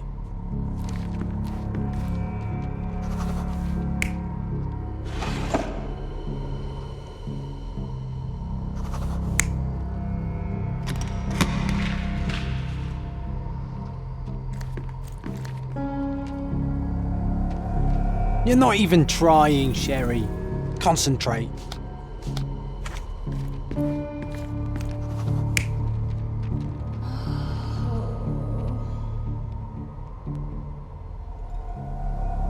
You're not even trying, Sherry. Concentrate.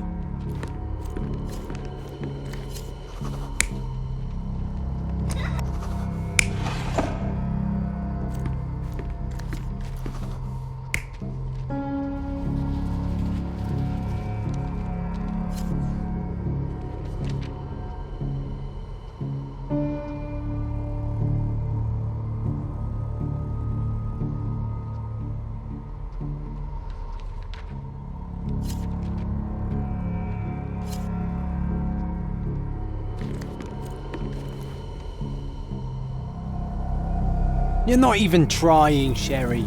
Concentrate.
Your neighbors will be told that Mrs. Holmes is suffering from tuberculosis.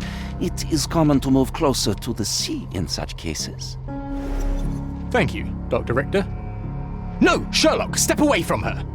Upstairs, go to your room. Lean on me, Mother. Take your time. Actually, I never heard her coughing. I remember now.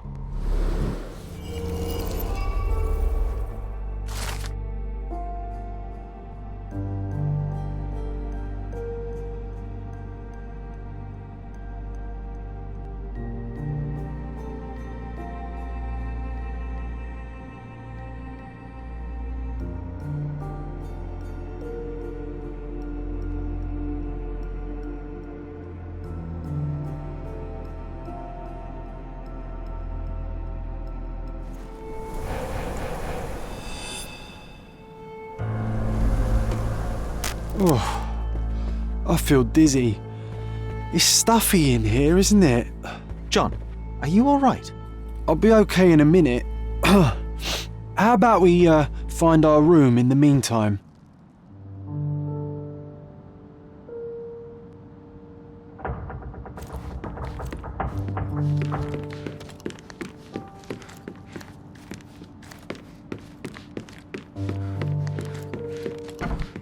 Look at this. It's like travelling 10 years into the past with a single step. Oddly satisfying. Oh, it reminds me of our neighbour. He had the same balloon in his yard, only bigger. Do you remember? Yes. We visited him several times while living here.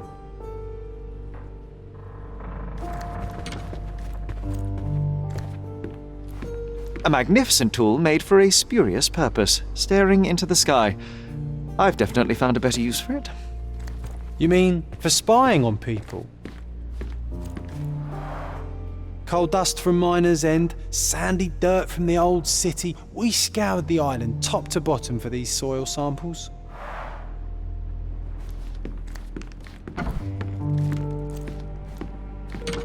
Need to repeat this one day, but with bullets.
That does sound vaguely familiar. Wasn't his name, Theodore? Theodore Gilden, perhaps? It's the perfect time to investigate.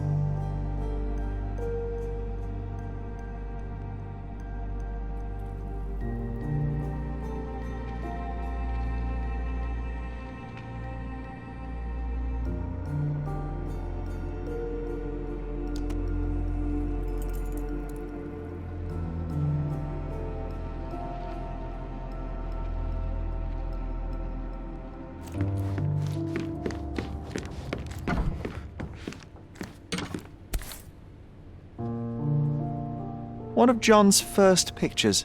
I think this was supposed to be Mycroft. He really has improved his skills since then.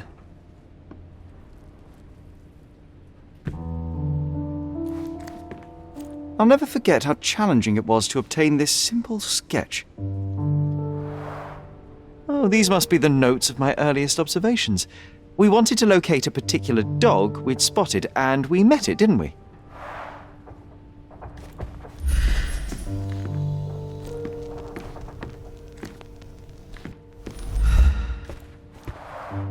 The first chemical laboratory I ever made. I almost miss its elegant simplicity. Look at this, John. Remember how desperately I wanted to learn the violin? I never had a proper opportunity. Such a shame. I always hated the rule about being silent in this place.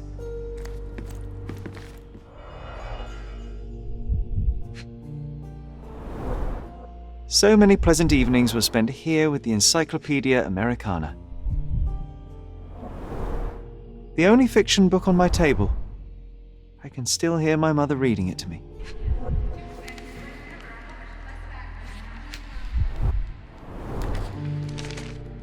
Interesting. What's that over there? This doorknob has a cross-shaped end. Too intricate to be merely a handle. You know what? That definitely looks like a key. Let's poke around and see if we can find any secrets.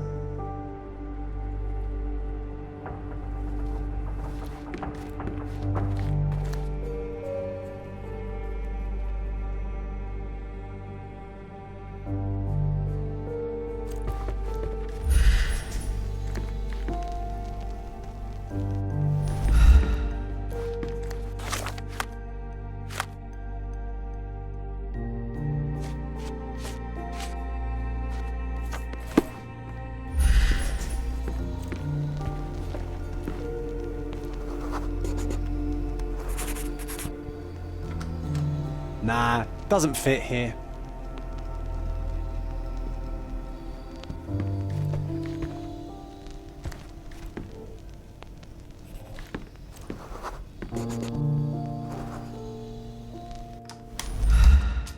Perfect match.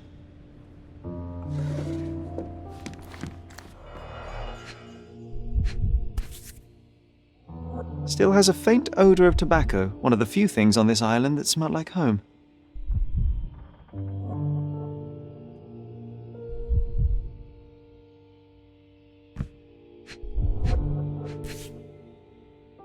Still has a faint odour of tobacco, one of the few things on this island that smell like home.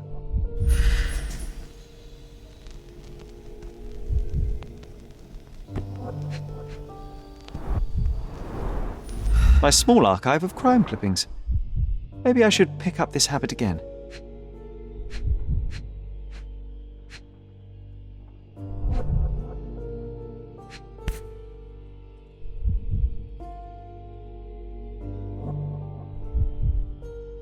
Still has a faint...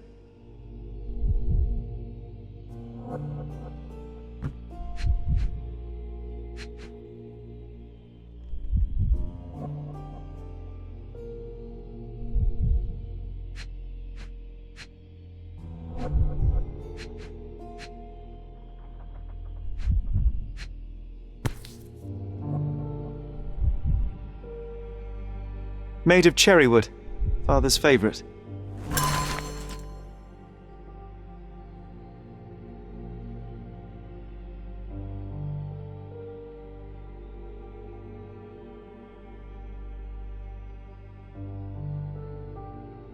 I knew you'd find it in no time.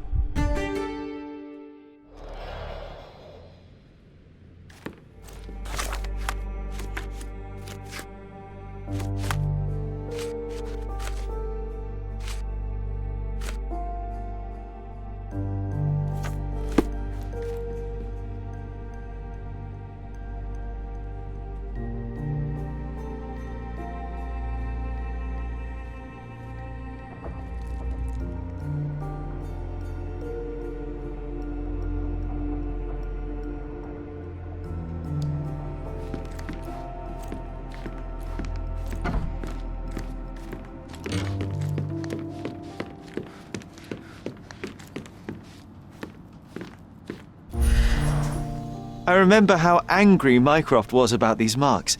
He called it a frivolous, childish endeavour.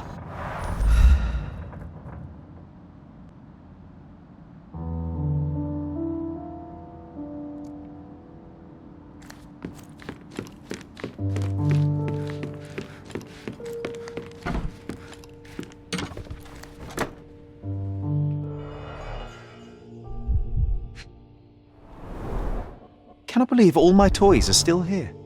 Hey, they were not just yours, they were half mine too. An artifact from Palau carved out of bone and claimed to be 300 years old. My mother proved it was a fake. My very favourite plaything. It was the perfect pirate treasure.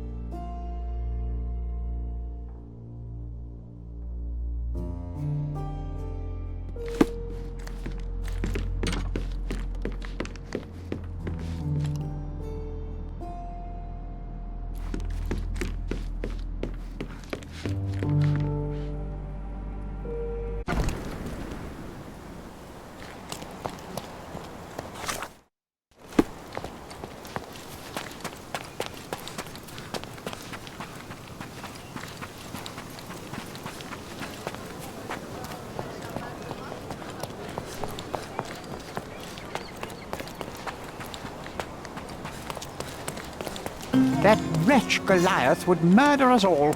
Mark my words.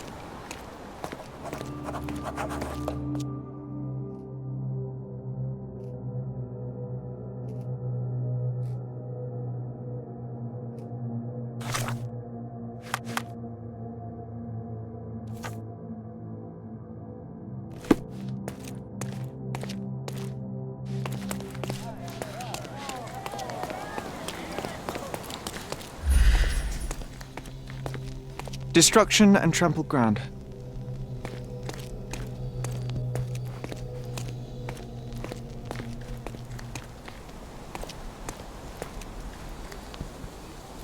As if they were struck by a battering ram. I wonder how we managed not to hear any of this.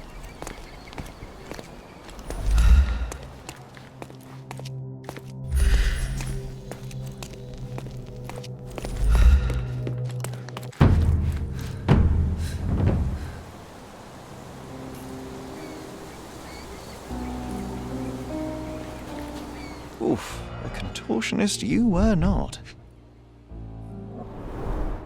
Disjointed vertebrae. Difficult to say if it was a way to start or finish him off.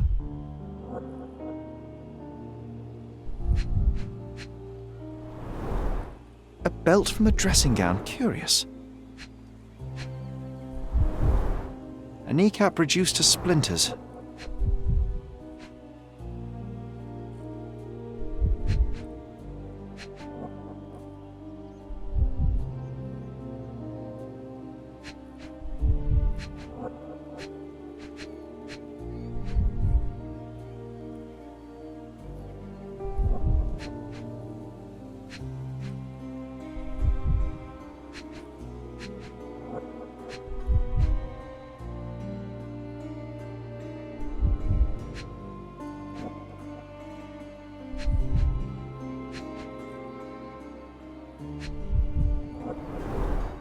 A missing pinky, middle-aged.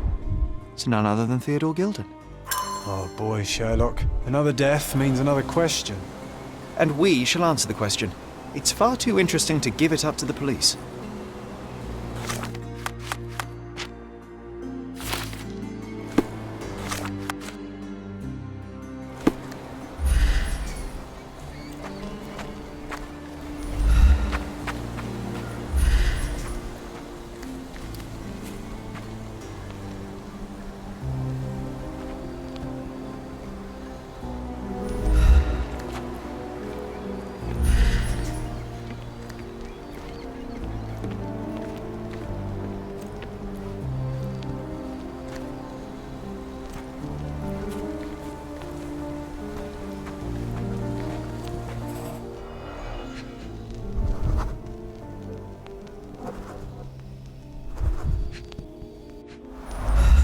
A strong pull broke this leash.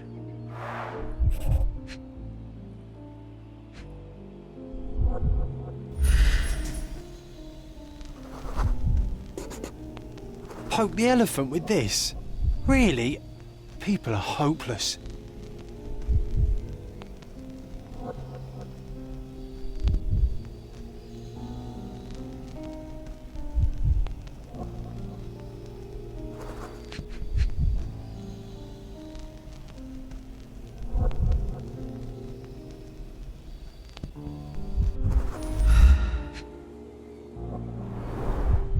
pool of blood and saliva, possibly as a result of impact.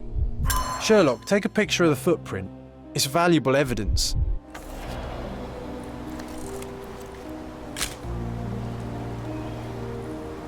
This photograph can help us find the old article about the elephants. The front page was fascinating. It was hard to believe as a child. True. We may need it in our investigation.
Stop the presses. Who is Cordona's handsome stranger?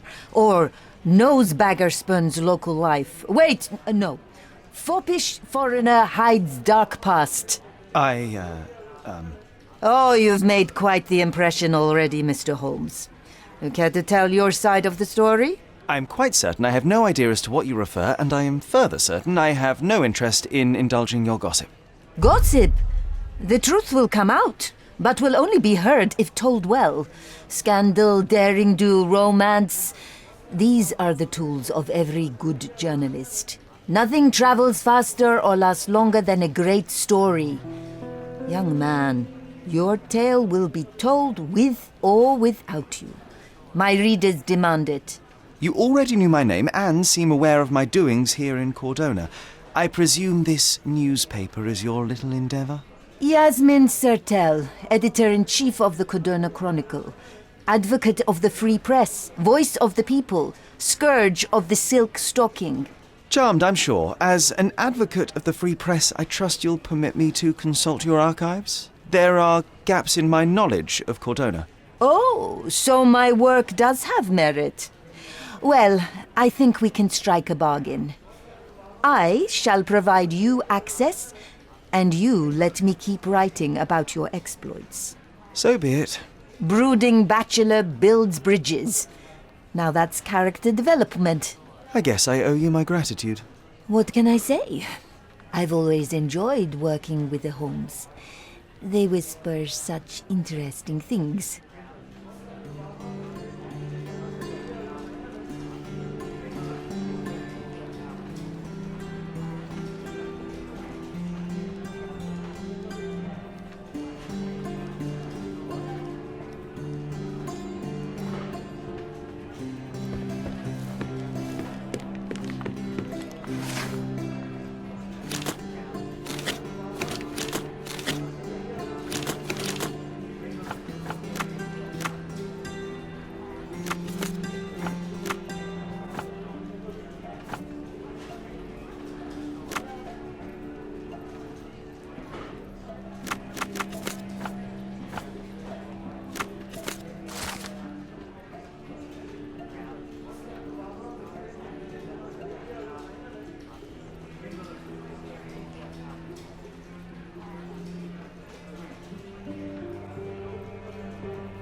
That's the article.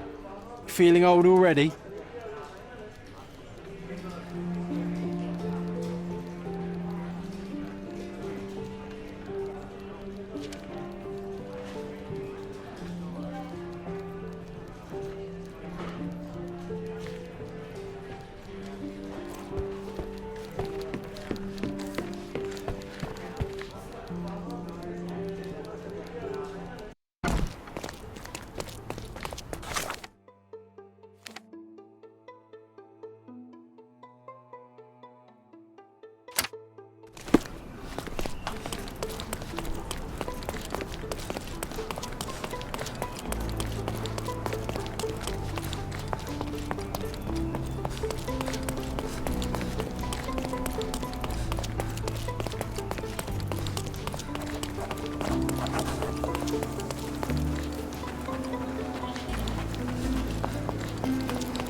A sailor's knife useful for cutting wet and thick ropes. A sailor's knife useful for cutting wet and thick ropes. It's seen a lot of use. The blade is worn from grinding. A coal gas tank, enough to pump up an airship.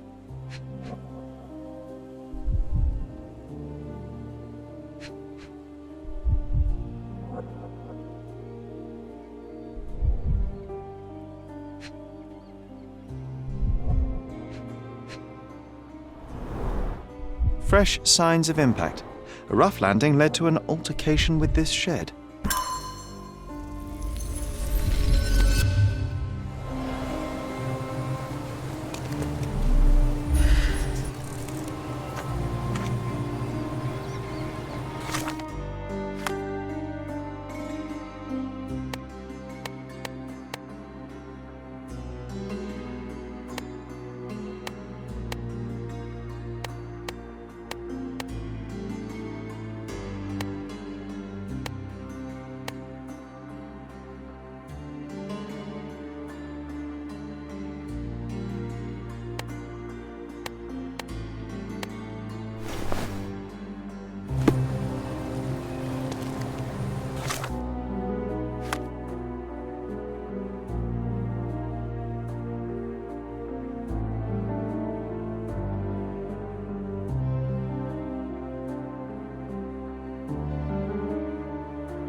In a fit of rage, the elephant broke the chain and threw its victim on the ground with a fierce power.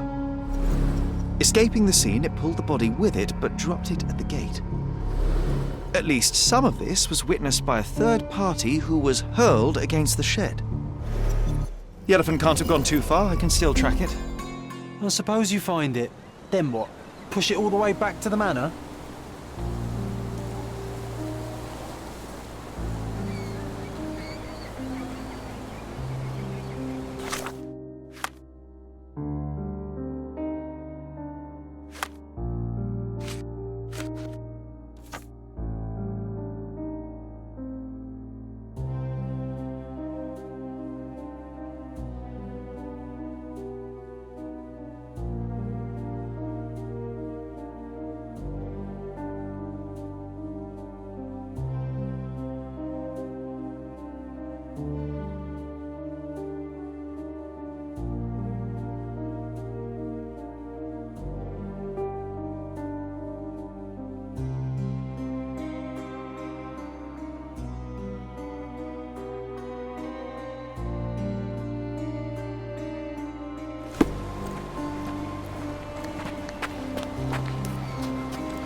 Do you know anything about this? That's a question I can answer.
What's up?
The elephant barged into this cart of olive oil.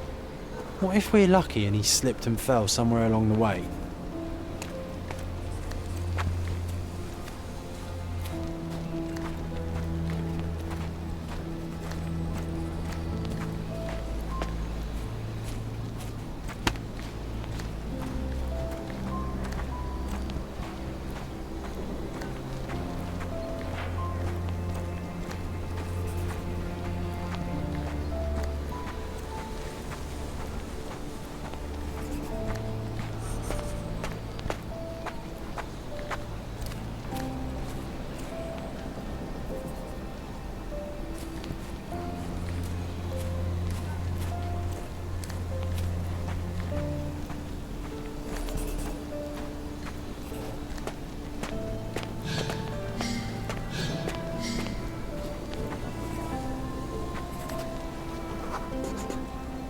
Okay, hear me out.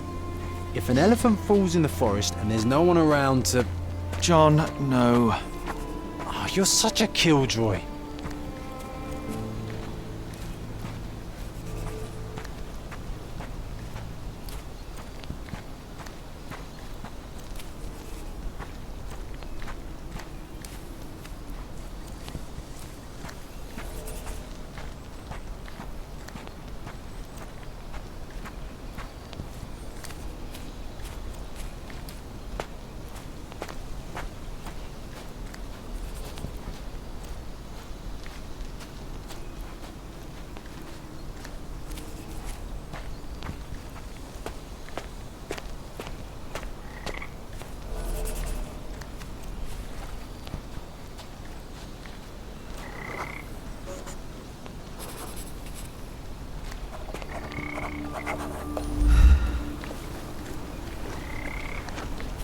Strange.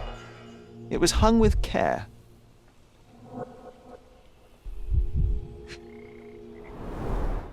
The game has escaped us, for now. We'll find a solution to the elephant problem later.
You. Who are you? My name is Sherlock Holmes. Theodore Gilden was... Did you kill him? Did you kill the elephant? It's not in the yard anymore. It escaped into the forest. You can't let it go. What if it returns? I highly doubt that, Miss... Imogen Gilden. Please, I beg of you, find that dreadful beast that killed my father. I suppose we do need to learn what happened. Can you tell me what happened? From the very start. I was here, so I didn't see how it began. My father visits the enclosure every morning to wake up Goliath. Today, I heard the elephant scream. I've never heard such a horrifying sound. My heart stopped. I knew something was wrong. I looked through my window and saw how it lifted my father up by his neck. I rushed downstairs. I saw it dragging my father as if he were a doll. I threw stones at it. It dropped my father's body and charged outside, screaming. Its roar was almost human. I was frightened, so I ran inside and hid here.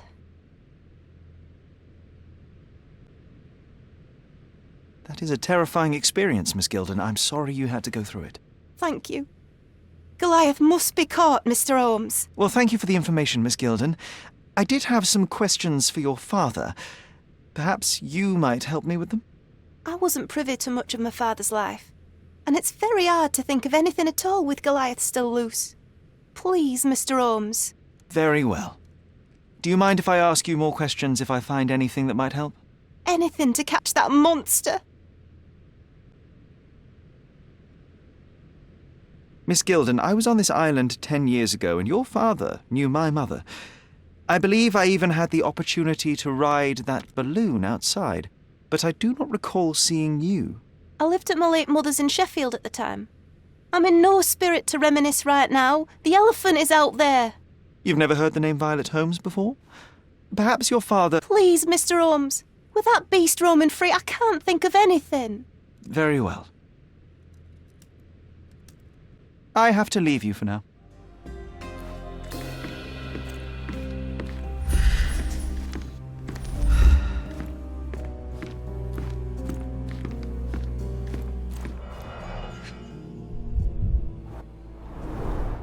She packed as much as she could carry. False idols? Oh, sounds utterly dreary.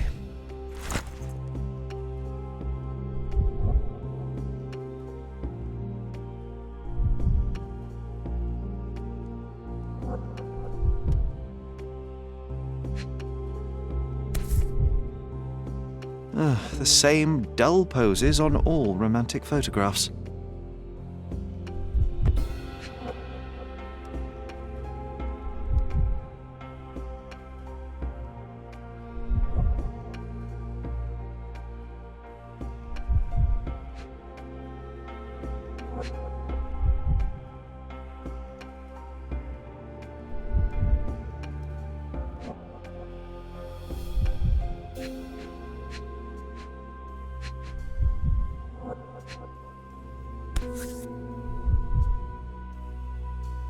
So idyllic.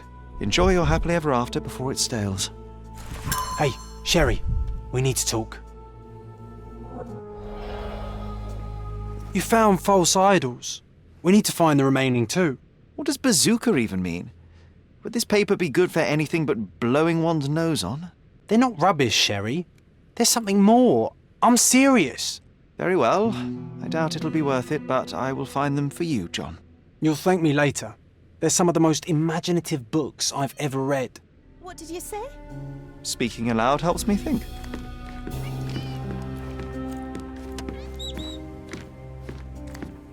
A commendable effort to barricade the windows.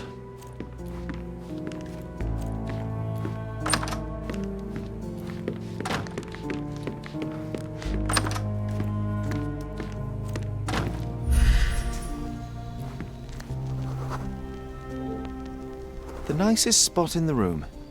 Mr. Gilden spent hours of his life right here. Staring at an elephant's backside. What a wonderful life.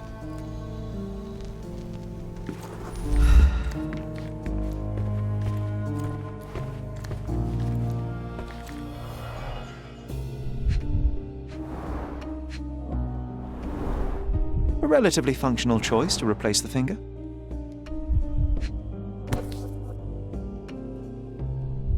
Oh, the pungent stench of an animal.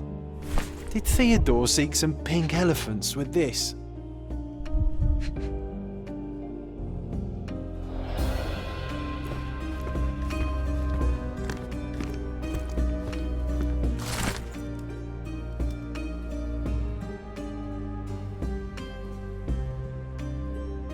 His second child? An apparent son and heir, I'd say.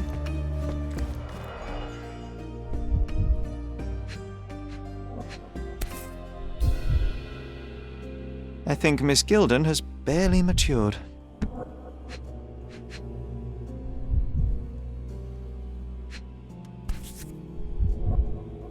I think they were closer than you and me, John. I'm hurt.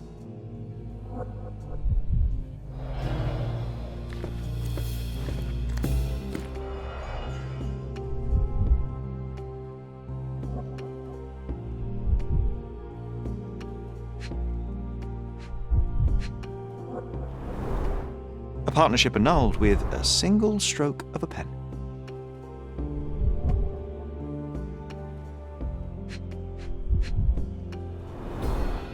What's so special about this place? Another elephant? A catchy title. I should take a photograph of the plans. I don't want to carry them around.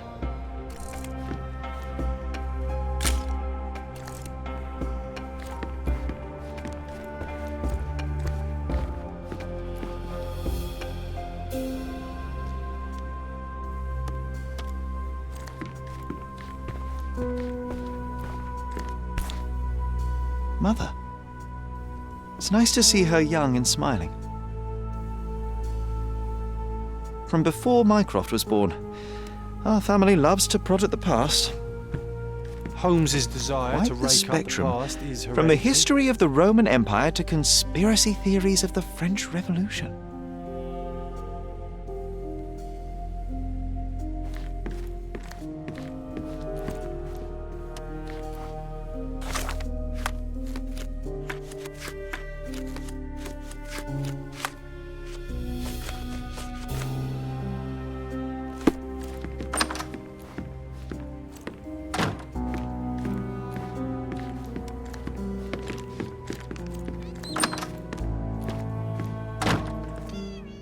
I have to leave you for now.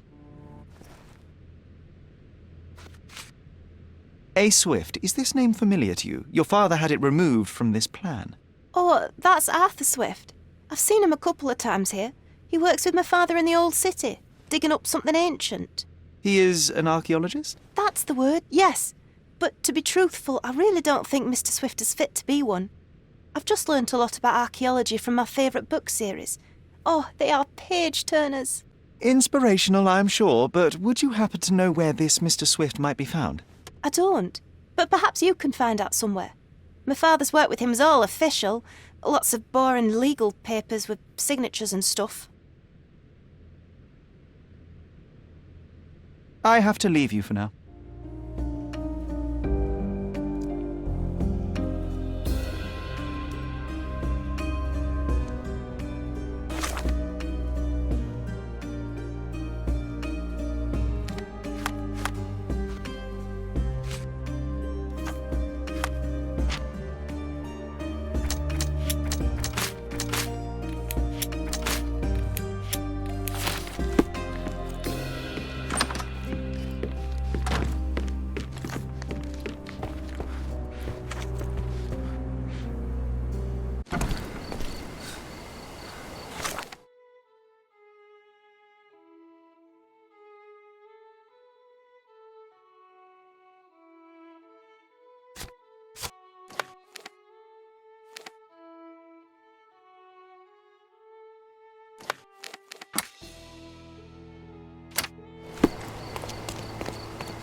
Are you able to help me? Excuse me? What?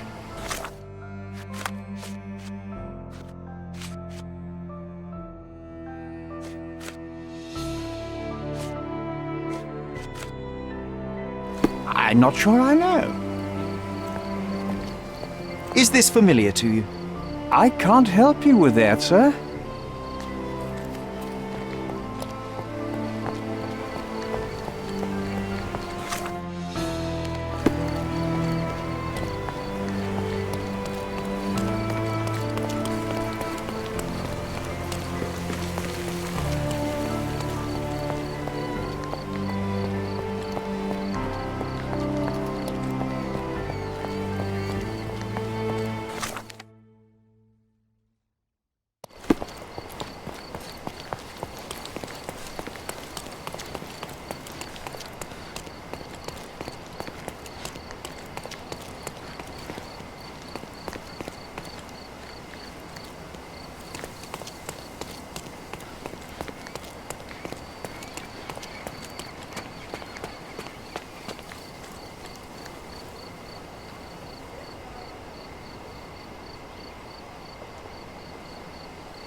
Nice to see you.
And, which part of the elephant is in here?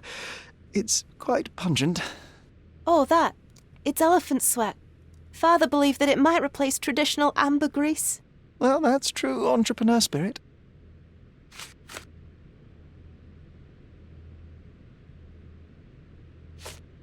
I found this.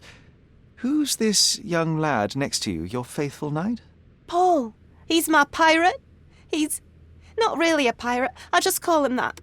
It probably sounds very silly.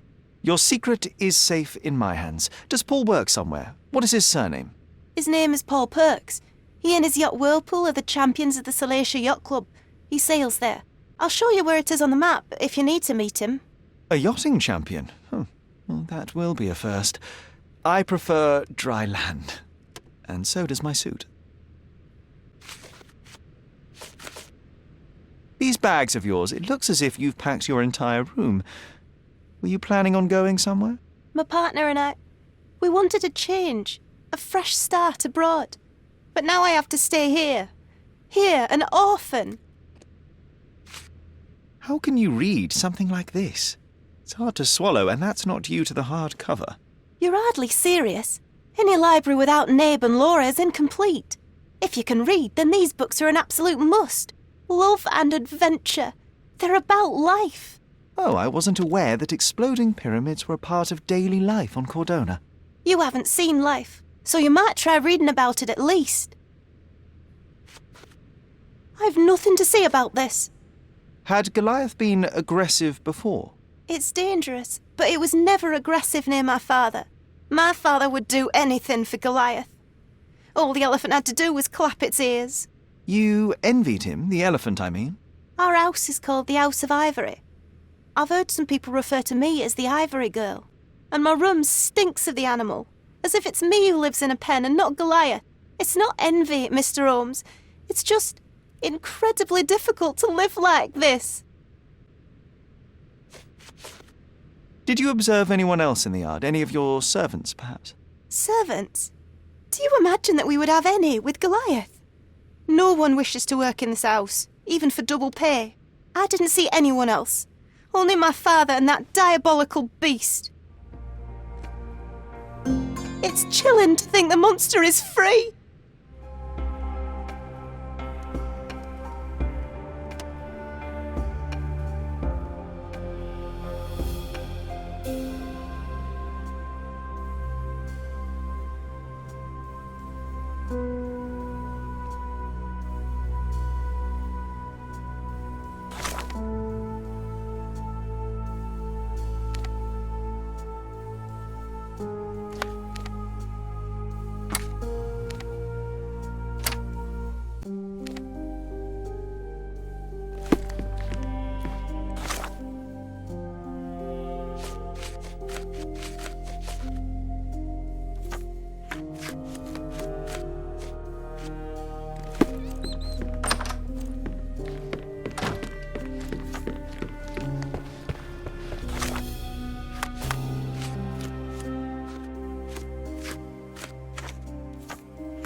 do.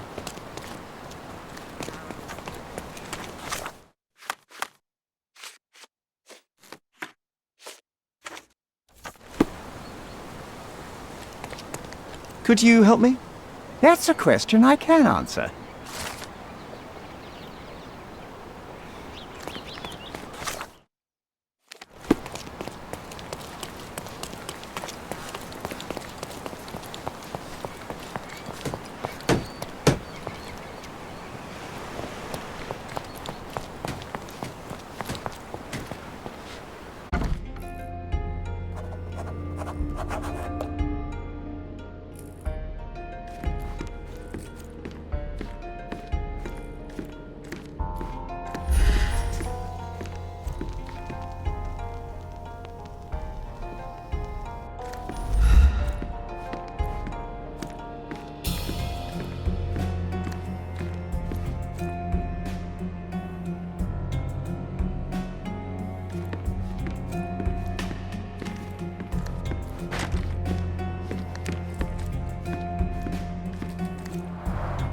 Bloodied bandages. Has someone been hurt?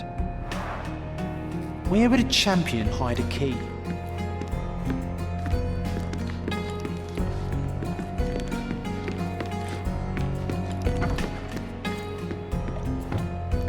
A foghorn to navigate and warn others at sea. You should have a warning to cover your ears.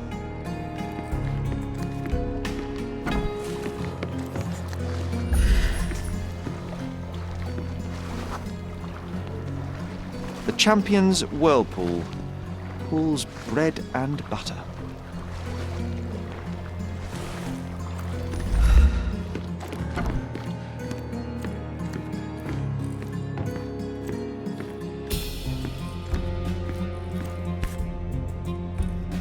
Sails of hatred. I suppose there is something for everyone, including champions. Who knew archaeology could be so exciting? Exciting is certainly a word. We can become pirates and show them what should be stored in here.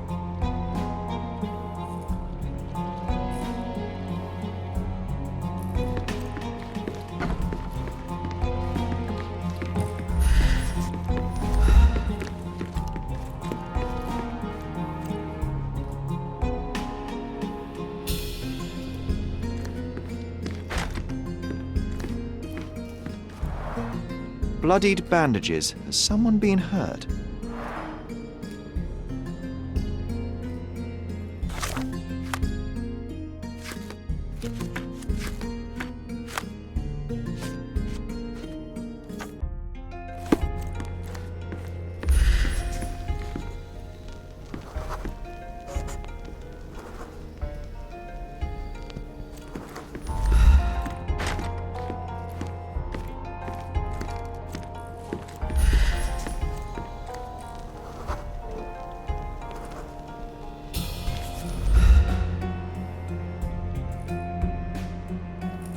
I hope Paul is more skilled at yachting than he is at hiding keys.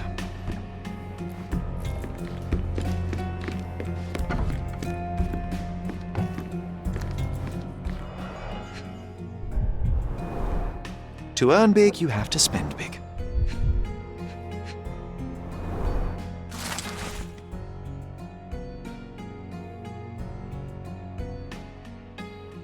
Mr. Gilden wasn't afraid to get his hands dirty.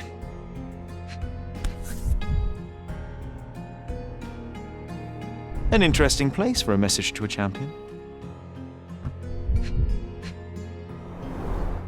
Old betting slips. Paul always bets on Whirlpool. One victory after another.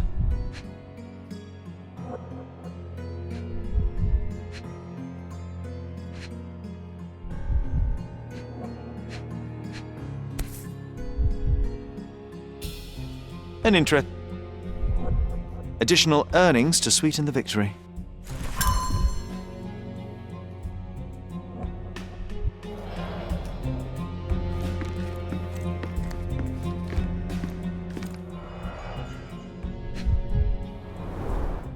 An expensive set of tools for woodwork. An amateur wouldn't know how to use these. A box full of darts. Each has a needle and can be loaded with drugs.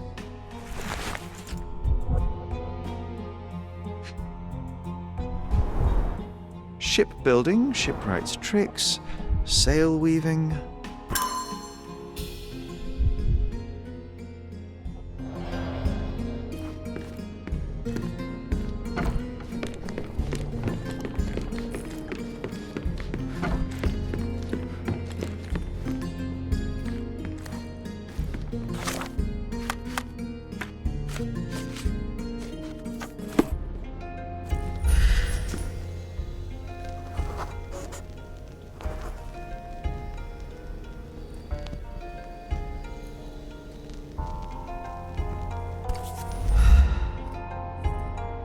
Undeniably psychotropes.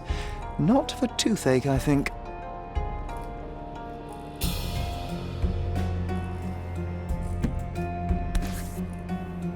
A typical tea tin. I wonder what he has for biscuits.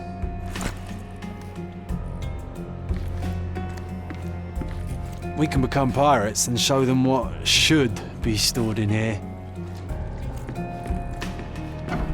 Oi! Hands off my possessions before you lose your fingers. Are you illiterate? The rules are written everywhere. Ah, Mr. Perks, the cabin boy himself. Champion, you mean?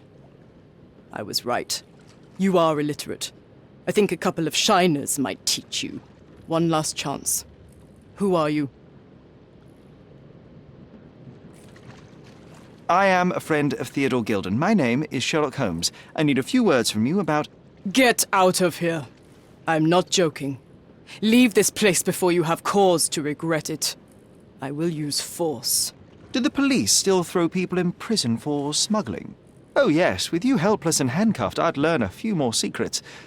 We don't need to compete with our egos now, surely. Oh no. I'd rather you tell me something more, so that I might have more reasons to punch you out.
So, a woman wishes to become a real criminal, and smuggling is a stepping stone towards that? Is there not enough prestige in yachting? Or is it easier to compete with other fools like yourself? Everyone has a starting pistol, just shoot and run. Don't say a word. I don't know where you're getting half of this nonsense, but you're on some thin ice here that I'm willing to crack. Damn you, Paul. I'm sick of... Who's this peacock? Does he know who I am? I definitely know who you are not. You're not a dictionary reader, at least.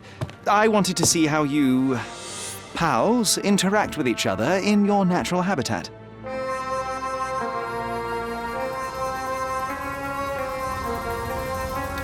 But I'm afraid I have to interfere.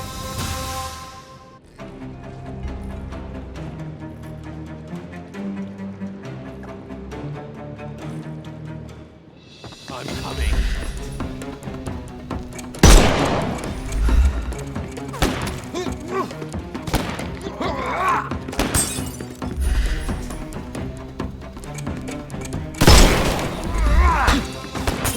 I will end you.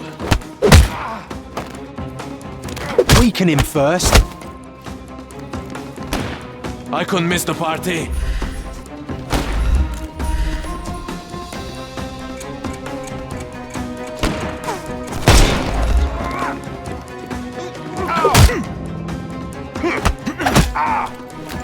No more crime for you. The snuff's ready.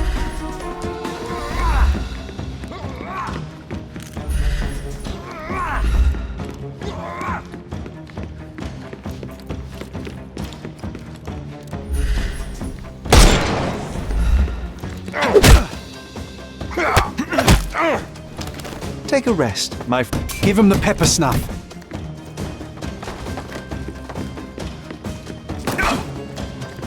Eat lead!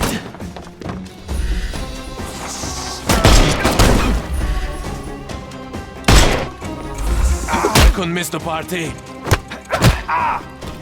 Too simple. The snuff's ready.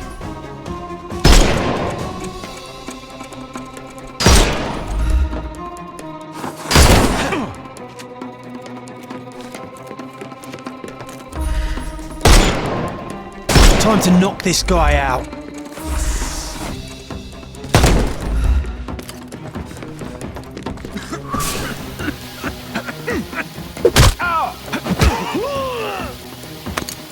Take a rest, my friend.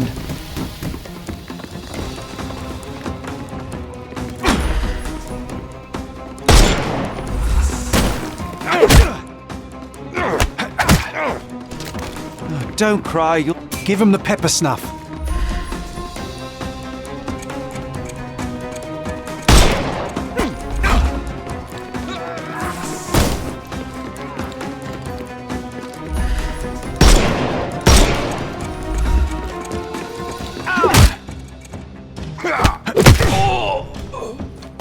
I'm coming for you. The snuff's ready. He's all yours now. Go for it. Just die!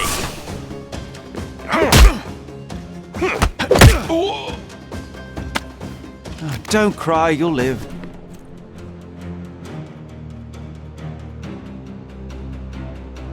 And there's no reward for risking our lives. Paul's explanation will suffice.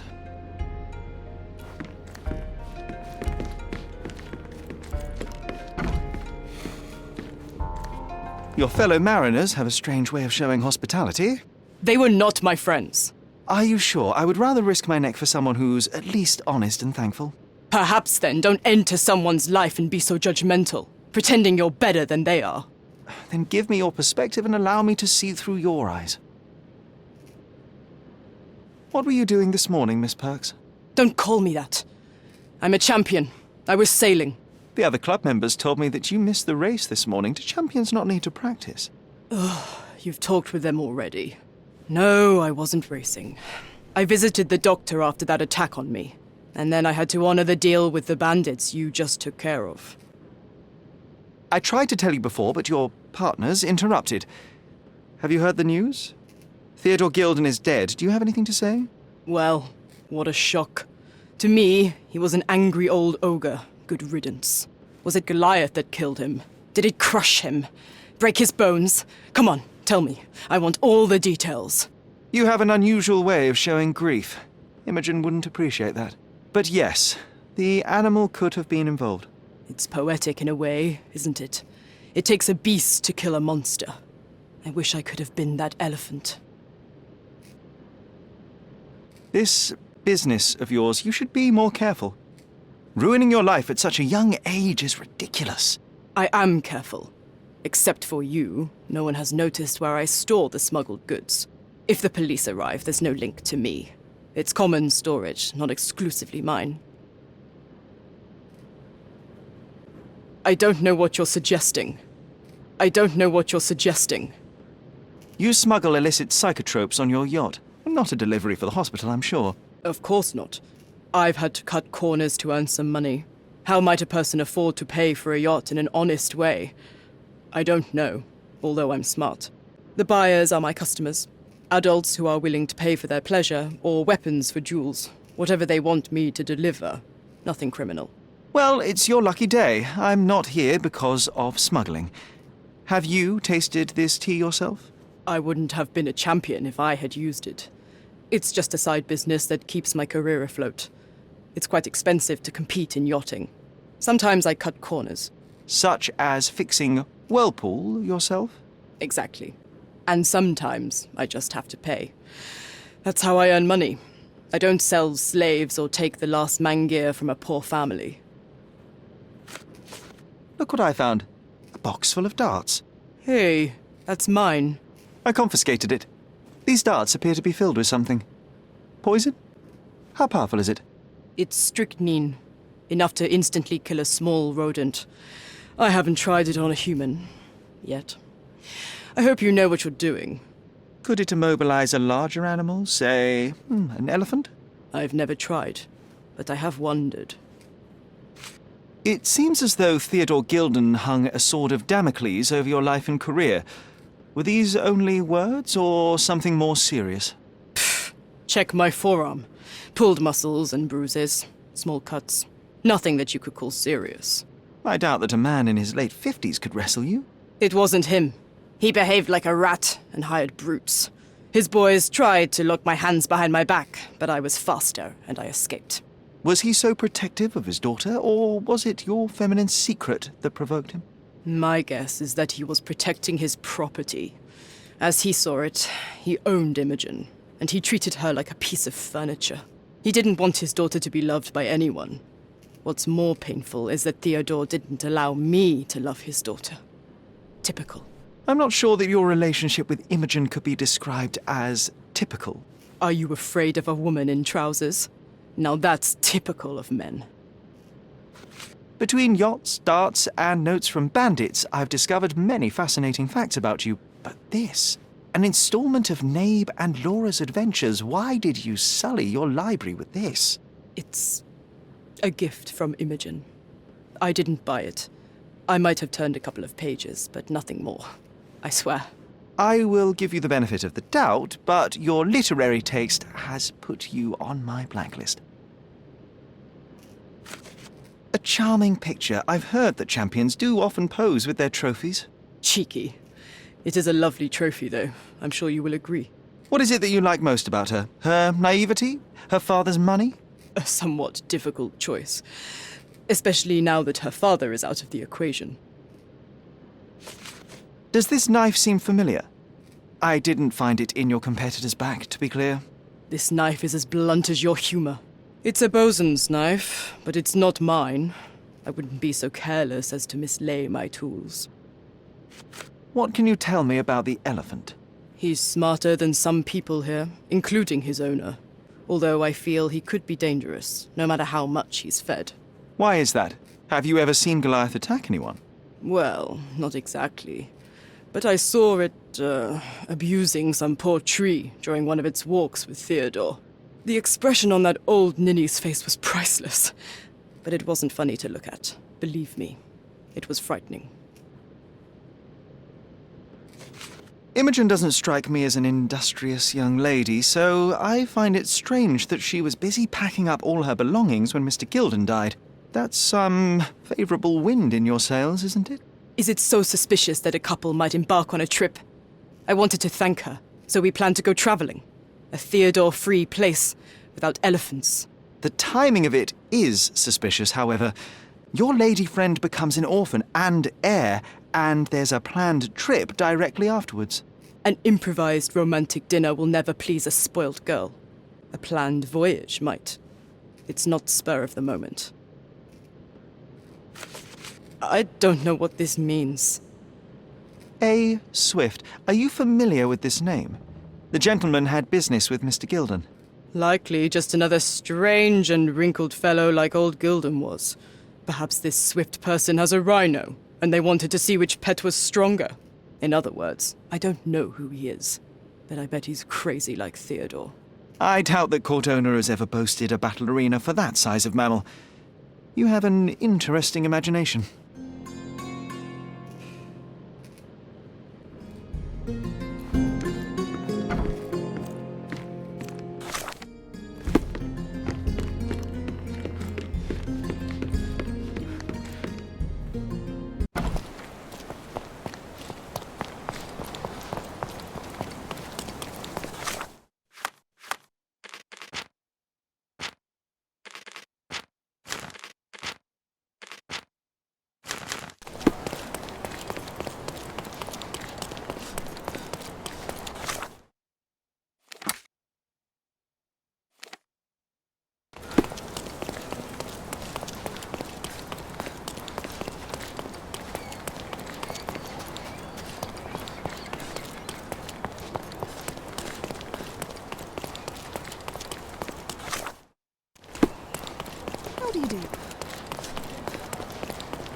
I'm afraid I can't add anything useful.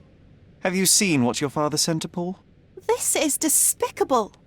My father was never a gentleman, but this crosses the line. I knew that father wasn't fond of Paul, but this is just awful. If only he could have seen how good Paulie is to me. I'm afraid I can't add anything useful. Are you aware that Paul smuggles drugs for a dangerous gang? Mr. Holmes, I've already told you. I call him a pirate in play. He's not an actual pirate. He's a champion and a brave gentleman, not a thug. Let us agree to disagree on that. But don't be surprised if one of his clients knocks on your door. It's chilling to think the monster is free.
All the newspapers are sold out.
Does it look remotely familiar to you? Should it? Concentrate, Sherry.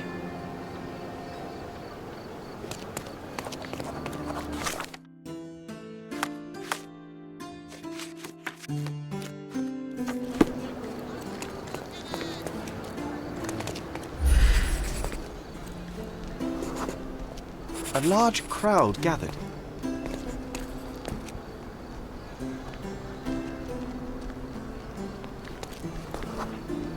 I was here, young and passionate about the truth. Mycroft stood close to me.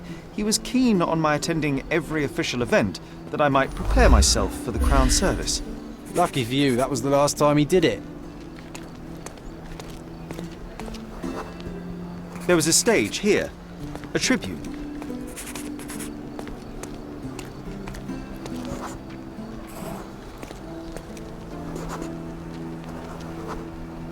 The governor gave his speech there.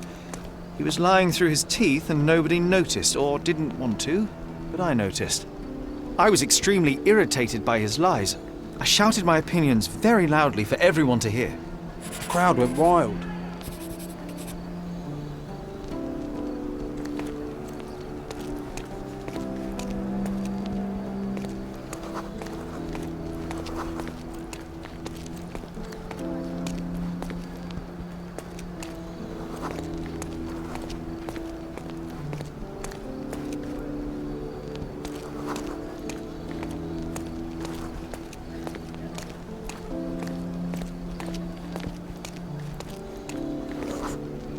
Mycroft was angry but calm.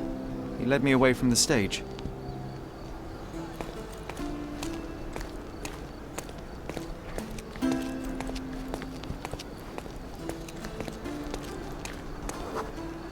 He told me that I should keep my mouth shut, and that silence is golden.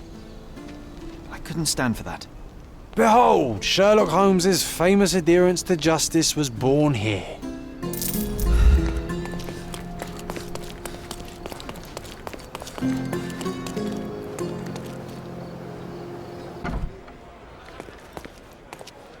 Are you lost, sir? Not at all. I'm right where I need to be. I'm Sherlock Holmes, by the way. Ursula Oney, the chief archivist. How can I help you exactly? I need to take a look at the history of Cordona and its islanders to retrieve some, hopefully, useful information. Your brother Mycroft told me that you were direct, and now that we've met, I can see that is true. Someone in our family has to balance the evasive nature of my brother. Well, may I use the city archives? You may, of course, but in return, perhaps dinner? That's a high price to pay for looking at your archives. I was teasing you. Pay no attention to me.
With your love for archives, you would have made the perfect bureaucrat.